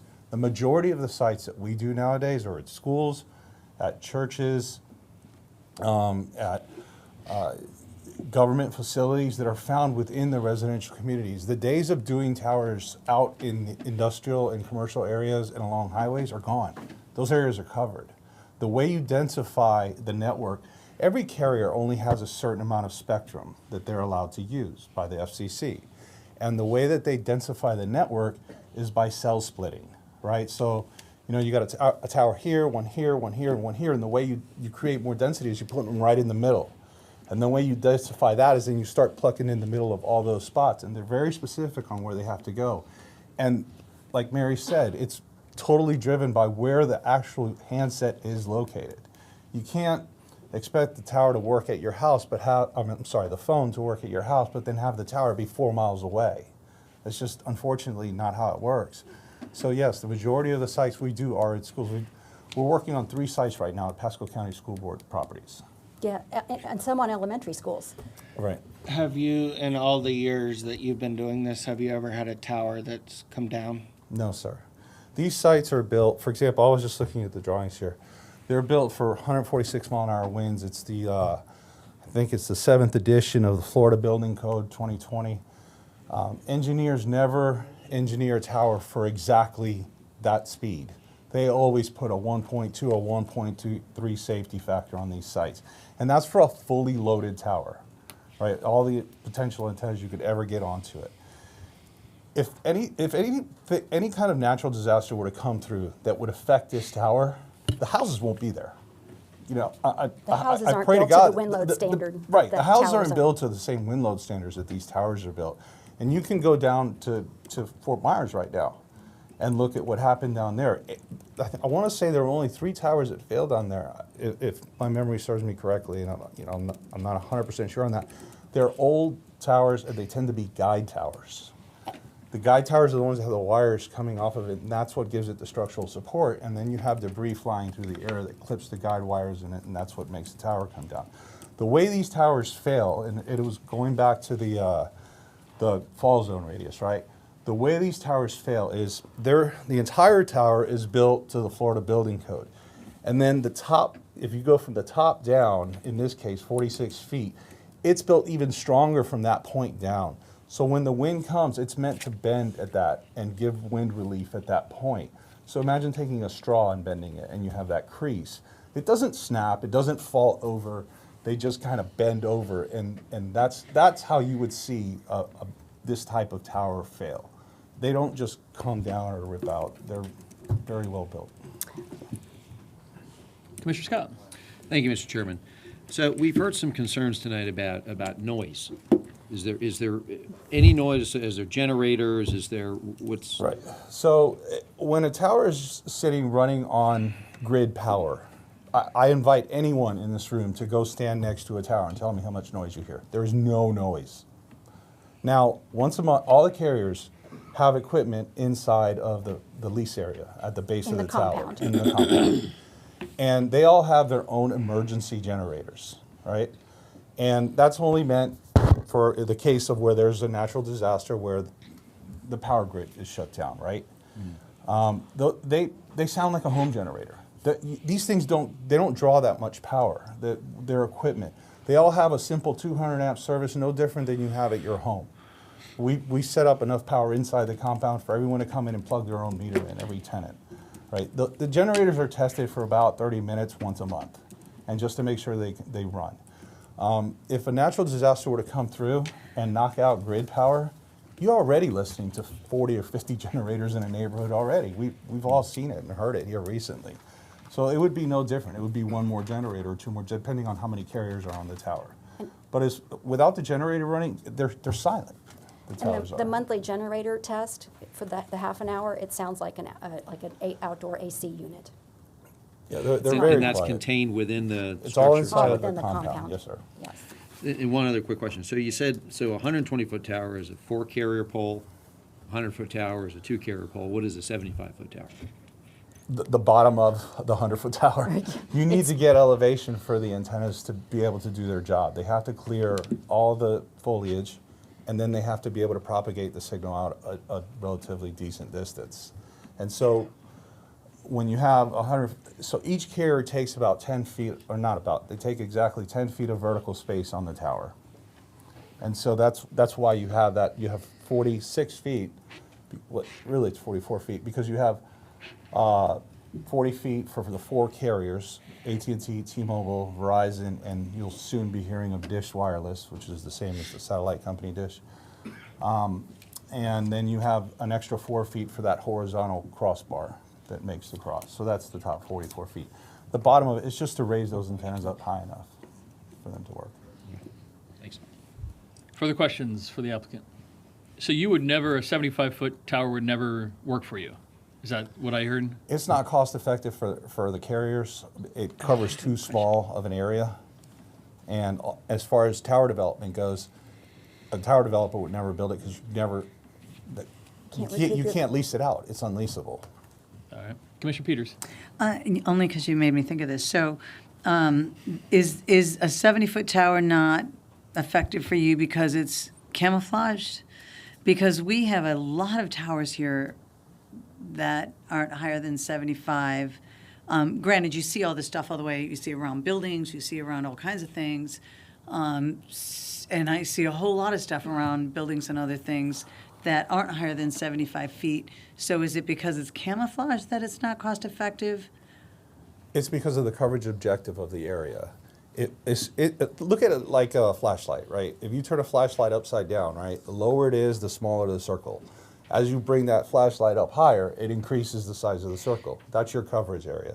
The carrier needs to cover a certain area when they make that investment in that equipment and into the network, as far as going onto a tower, paying rent on the tower, and the money that they put into the equipment on the tower, and then maintaining that site. So they need to get a certain return on that investment, which means covering a certain amount of the population, which means that's why they need the elevation. Okay. Yeah, the Okay, carriers have more needs than they have resources, so they prioritize where they can get. So I understand, and when I was on the Energy and I was the chair of the Energy and Utilities Committee in the legislature, and we did a whole exploratory, a lot of research. I held a lot of workshops on all of this, but most of it was on 5G. And so with 5G, it was that you had to be closer to the ground.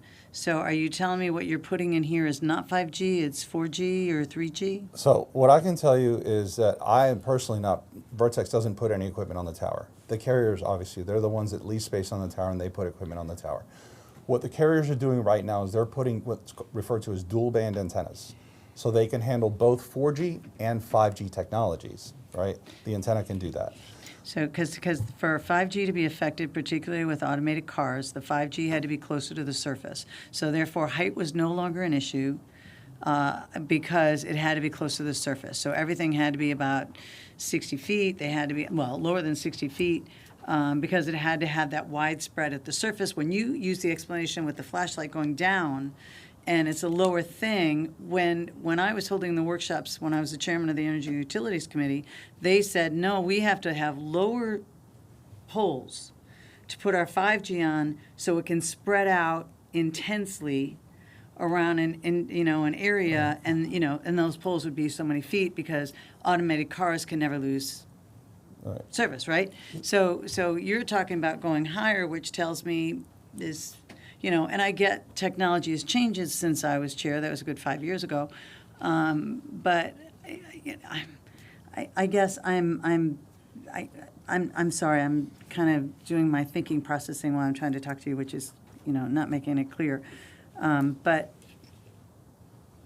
when we were having the workshops and learning from the professionals, 5G had to be closer to the ground, not higher in the air. And I understand with 3G and 4G, they have to be higher in the air. Right. So, but many of our towers in our county are not higher than 75, and there are plenty of providers around buildings, billboards, and other things that seem to be getting plenty of distance. So I'm not sure if I'm truly, I guess I'm back to, because it is encased and it's camouflaged, is that prohibiting you from getting and that's why you have to go taller? Versus if you weren't camouflaged and you were on top of a building or a billboard, that you could get enough coverage. So the camouflage itself doesn't really inhibit the distance that the signal can propagate. The sheaths that are put around the antennas are RF transparent. Okay. So the RF can go through it.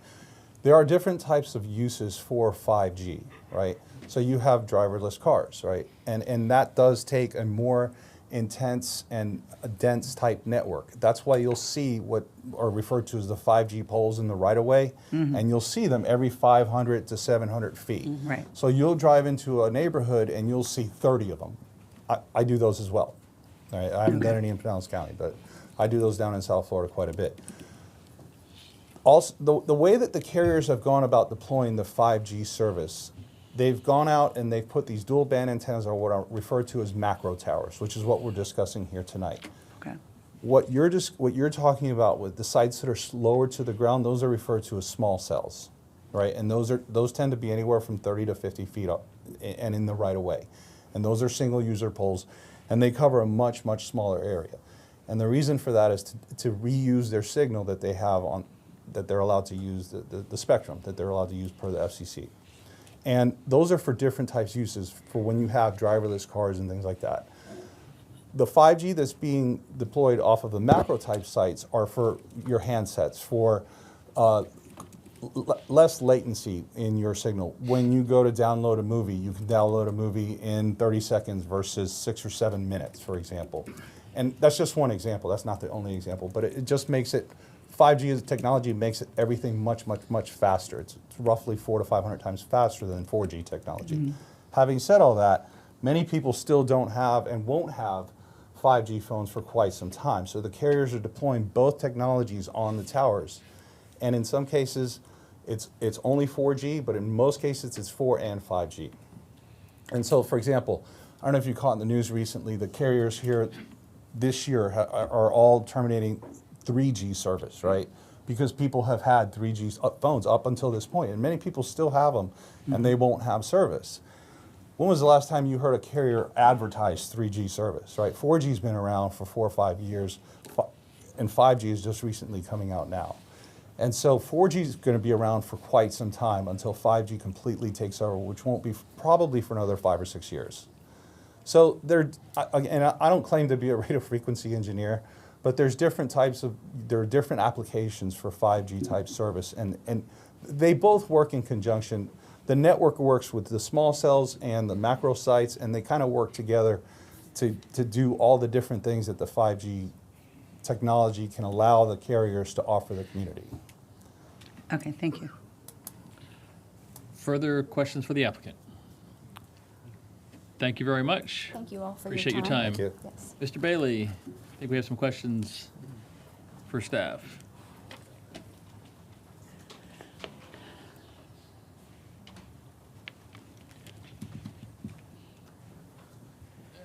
Well, I thought we would.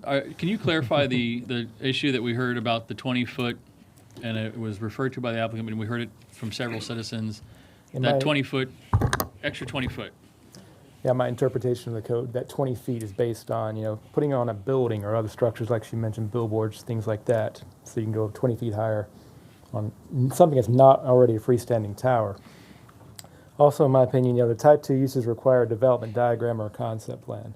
And that concept plan by code, if approved, becomes a condition of approval.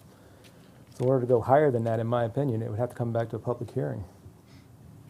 County Attorney, nodding. I agree with that. We have been looking at this very provision that Mr. Bailey has referenced, and don't agree that it would be any kind of automatic right, and question whether it would even apply in this scenario where we're already talking about a freestanding tower. All right. Further questions for staff? Commissioner Flowers. But what she specifically said was on the federal side.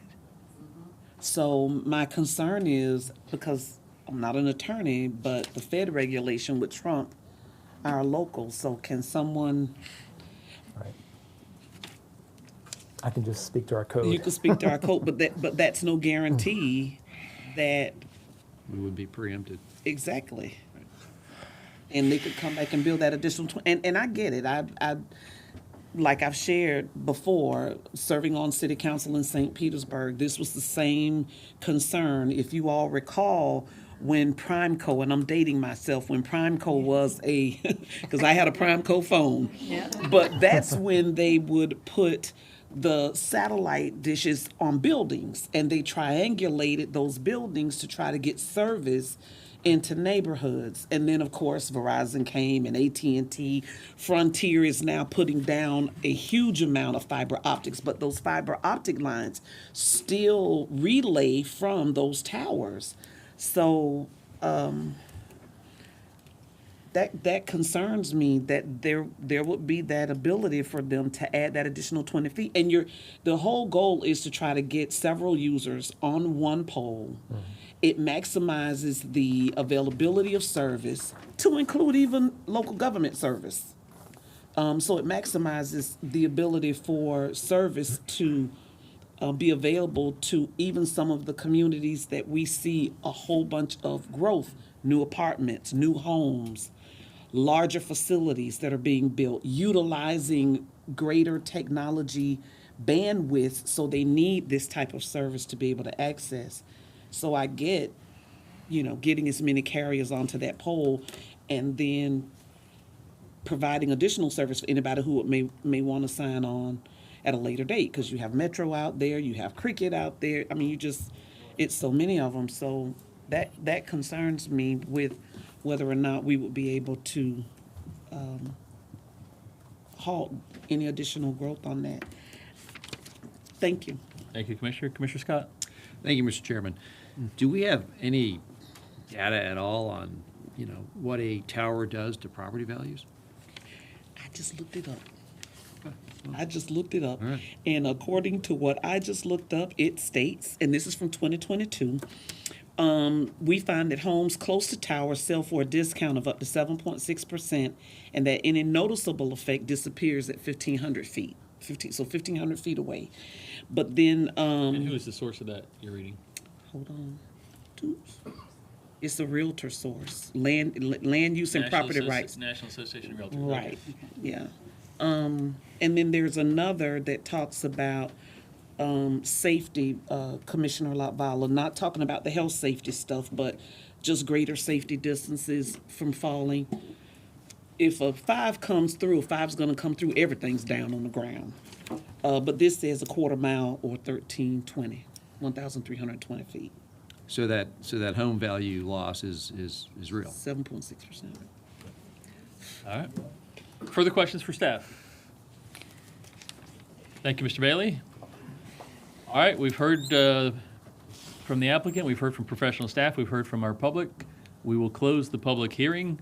Wishes of the board, and you can make a motion or we can have comments and discussion. Commissioner LaValle, this is going straight from first reading to second reading to third reading all in one night to put it in your vernacular. So to that point, Mr. Chairman, and I'm going to blame this on being new, even though I had a briefing from our wonderful attorney, but I kind of made a boo-boo that I need to confess during confession time, and that is, like all of us, I received emails, and I responded to one of those emails this morning, and I sent it to Jewel afterwards, and it's very bland, just basically, thank you for contacting my office, I'll be watching intently and asking questions. But she suggested that I confess my sins to y'all. And also, I will be forwarding that email to the board records. All right. We have specific rules and regulations on communication when it's this type of quasi-judicial matter. That's what Commissioner's referring to. Commissioner Eggers. Yeah, I'm all about trying to maximize value of these towers so that we don't have to put multiple towers up. I'm all about freedom of doing business. There's a cost of building these towers, and I don't know what the ROIs are for these financial investments. My sense is there's enough money in there to pay some of these property values. But on the point of, with the purpose and intent of the applicable zoning district, which is a residential zoning district, which we allow towers onto, there is a financial damage. I don't know if that 7.6% is accurate. It just logically makes sense.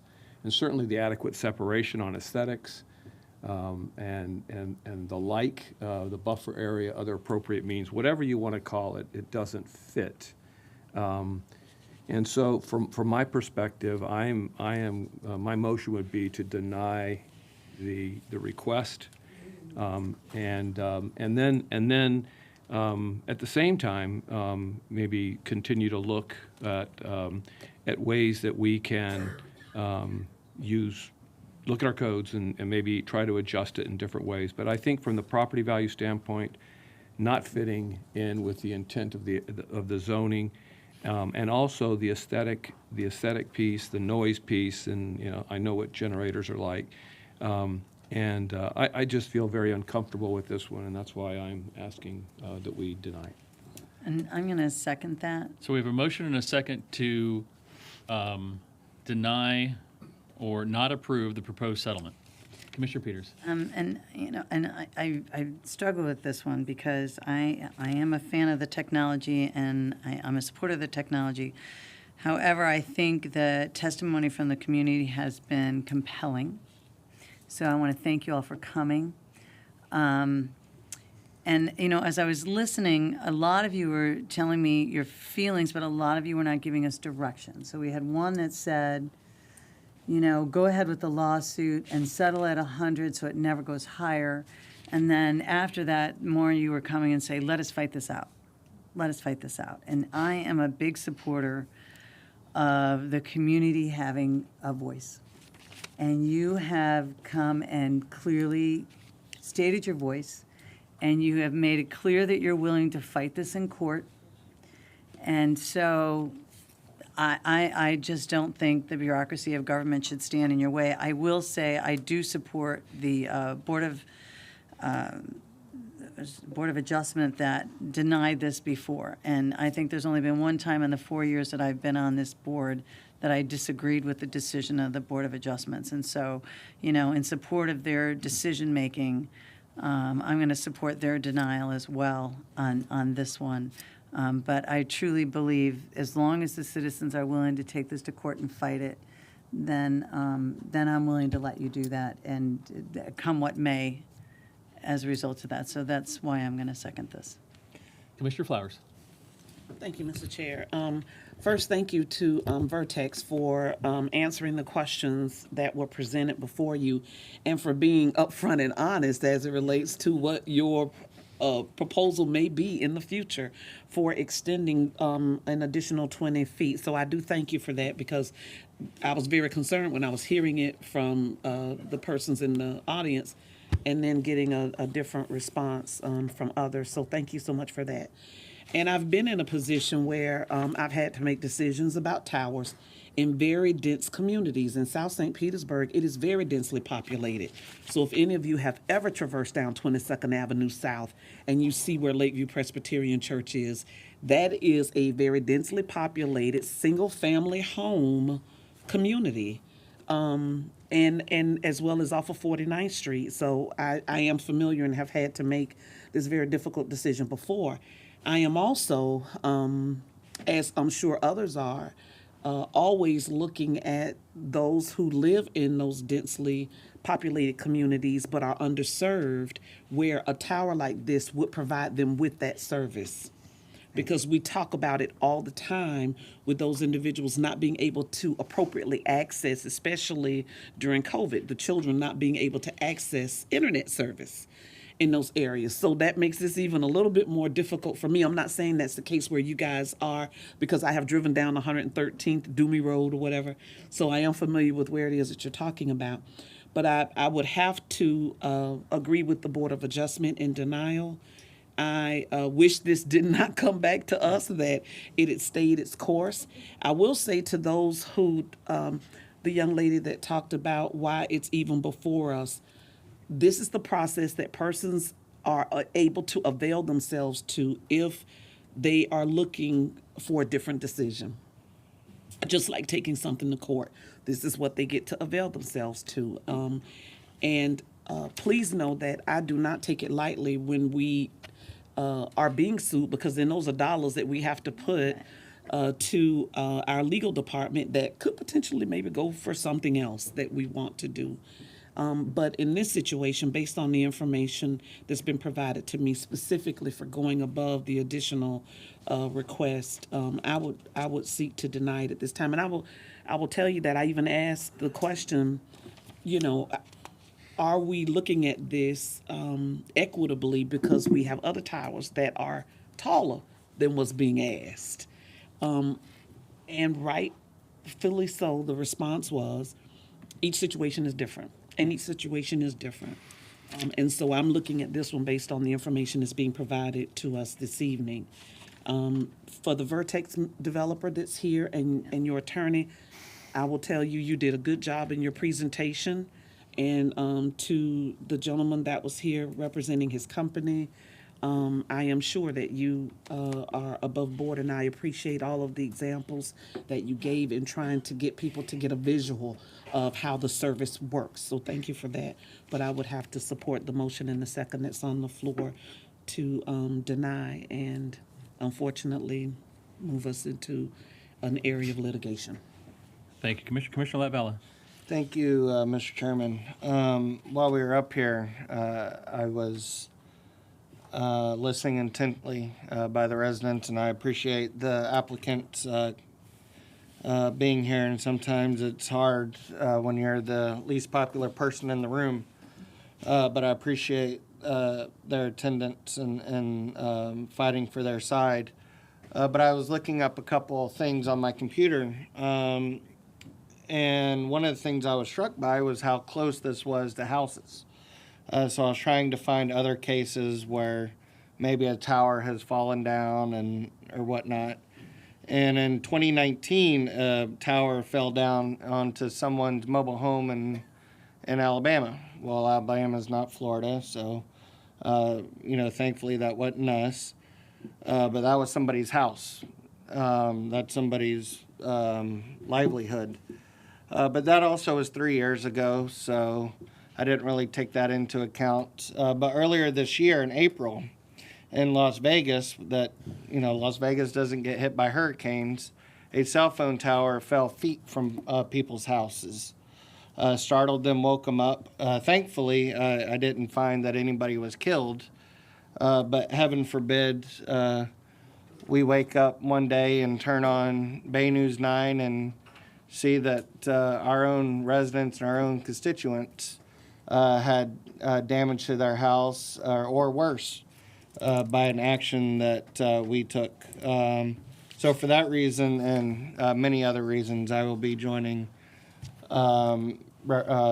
Commissioner Eggers and Commissioner Peters in their motion. Further comments? All right.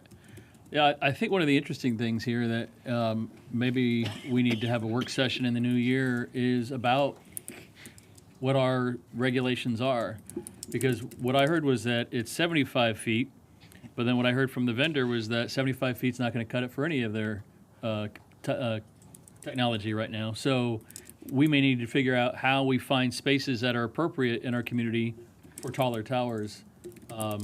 You know, but we've got to figure something out because we don't want to be doing this same kind of hearing in every neighborhood as we move forward.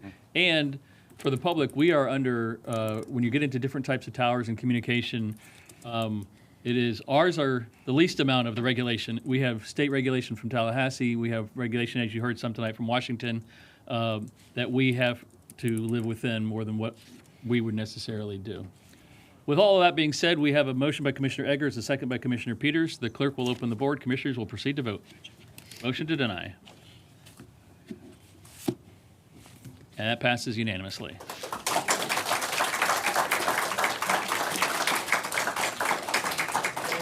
Thank you very much for being here. We're going to take a 5-minute recess, let the room clear, and before we move on to the next item.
We'll come back to order. Item number 58, Madam Clerk. Thank you, Mr. Chair. Agenda item number 58 is case number ZON 22-07. This is a request by Joey K's LLC for a zoning change from neighborhood commercial to general commercial and services conditional overlay, with the conditional overlay limiting the uses to motor vehicle sales and all uses allowed within the neighborhood commercial zoning district on approximately .45 acre located at 530 alternate US 19 in Palm Harbor. Since this is a quasi-judicial hearing, all those individuals who plan to speak on this item must be sworn in. For those wishing to speak, whether you are attending in person or virtually, if able, please raise your right hand. Do you swear or affirm the testimony you are about to give is the truth, the whole truth, and nothing but the truth? Signify by saying, I do. The public hearing was properly advertised, and an affidavit of publication has been received for filing. 7 letters in opposition and 2 letters in support have been received. The matter is properly before the board to be heard. Commissioners, you want to see a staff presentation on item 58? I have one card for speaker, Michael Costello. Michael, are you the applicant? I am. Okay, I don't feel a need to speak unless the board has questions. very good. Seeing that, we'll close the public hearing. Wishes of the board. Move approval. Second. Motion by Commissioner Peters, second by Commissioner Scott. Clerk will open the board. Commissioners will proceed to vote. Passes unanimously. Thank you very much. Congratulations. Thank you. Item 59, Madam Clerk. Agenda item number 59 is case number FLU 22-06. This is a request by Cypress Run of Florida LLC for a land use change from transportation utility to residential rural on approximately 4.21 acres located on the east side of Eastlake Drive in Eastlake Tarpon. The public hearing was properly advertised, and an affidavit of publication has been received for filing. 4 letters in opposition have been received, and the matter is properly before the board to be heard. All right, Commissioners, do you want to see a presentation? Nope. I have 3 cards. I assume 2 are the applicant, Cindy Terrapini, Katie Cole, and then Catherine Dogali.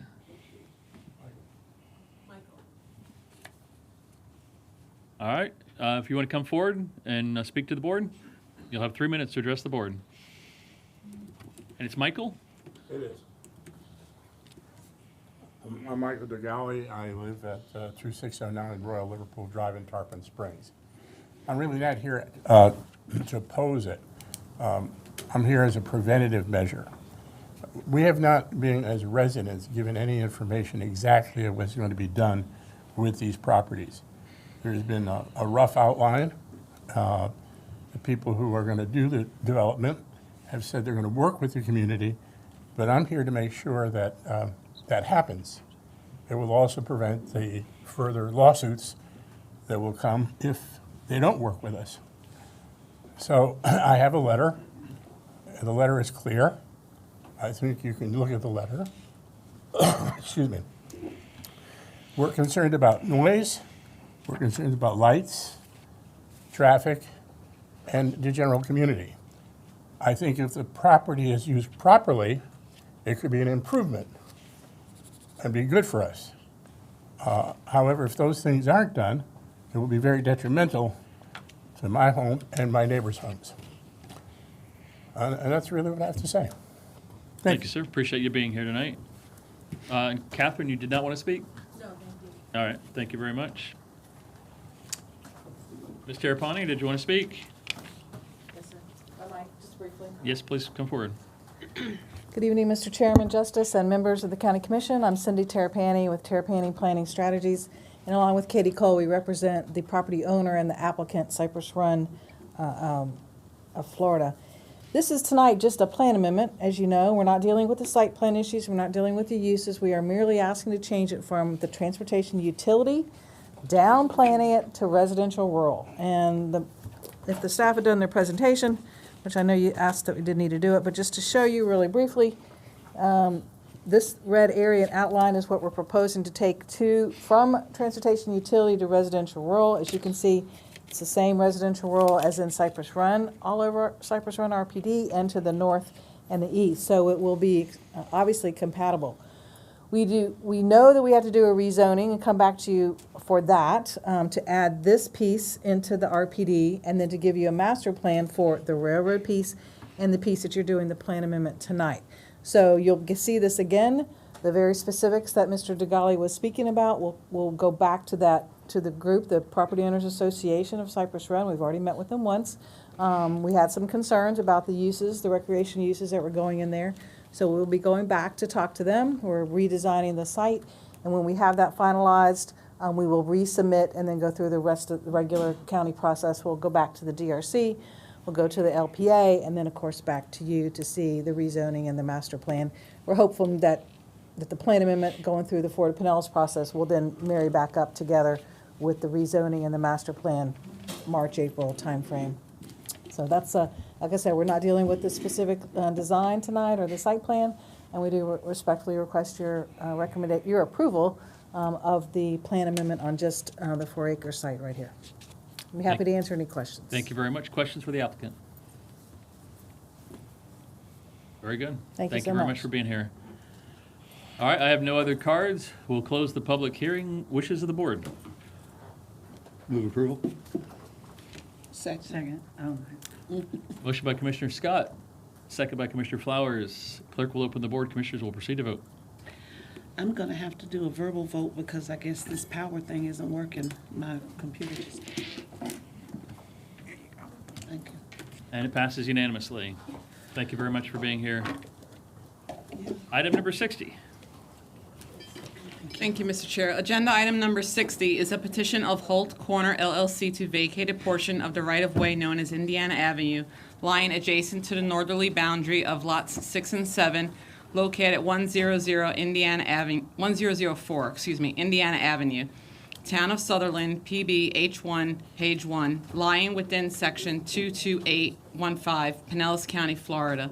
The public hearing was properly advertised and an affidavit of publication has been received for filing. Letters of no objection have been received by staff. All interested parties have been notified as to the date of the public hearing, and no correspondence has been received. The matter is properly before the board to be heard. Thank you very much. Do we want to see a staff presentation?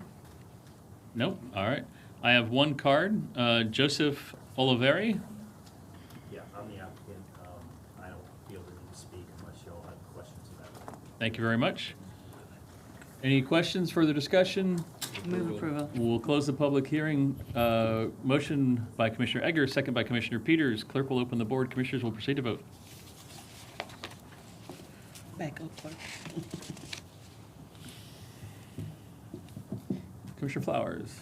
Well, I'm back up, but it's not, I'm a yes vote. Hey, thank you. Did you join again? And it passes unanimously. Item 61. Agenda item number 61 is a petition of Howard Allen Davis and Susan Davis to vacate a portion of the west 3 feet of the north 45 feet of the south 78.50 feet of the 10-foot drainage and utility easement lying along the east boundary of Lot 4, Block B, located at 9659 136th Street in unincorporated Seminole. Since this is a quasi-judicial hearing, all those individuals who plan to speak on this item must be sworn in. For those wishing to speak, whether you are attending in person or virtually, if able, please raise your right hand. Do you swear or affirm that the testimony you are about to give is the truth, the whole truth, and nothing but the truth? Signify by saying, I do. The public hearing was properly advertised and an affidavit of publication has been received for filing. Letters of no objection have been received. All parties have been notified as to the day of the public hearing. No correspondence has been received. The matter is properly before the board to be heard. Thank you very much. Commissioner Scott, you want to see a presentation? No, I'm good, sir. I have no cards. Anyone else wishing to testify? Seeing none, we'll close the public hearing. Wishes of the board. Move approval. Second. Motion by Commissioner Egger, second by Commissioner Peters. Clerk will open the board. Commissioners will proceed to vote. I'm a yes. It passes unanimously. All right. As tradition with our last meeting of the year, we'll now go through beginning in January and go through every zoning case that we've done. All right. We are done for the evening. We are done for the year. Thank you very much for a great year. Appreciate your trust and confidence in letting me sit in this chair. Great job, Merry Chair. Christmas, Happy Holidays, Happy New Year. See you in 2023.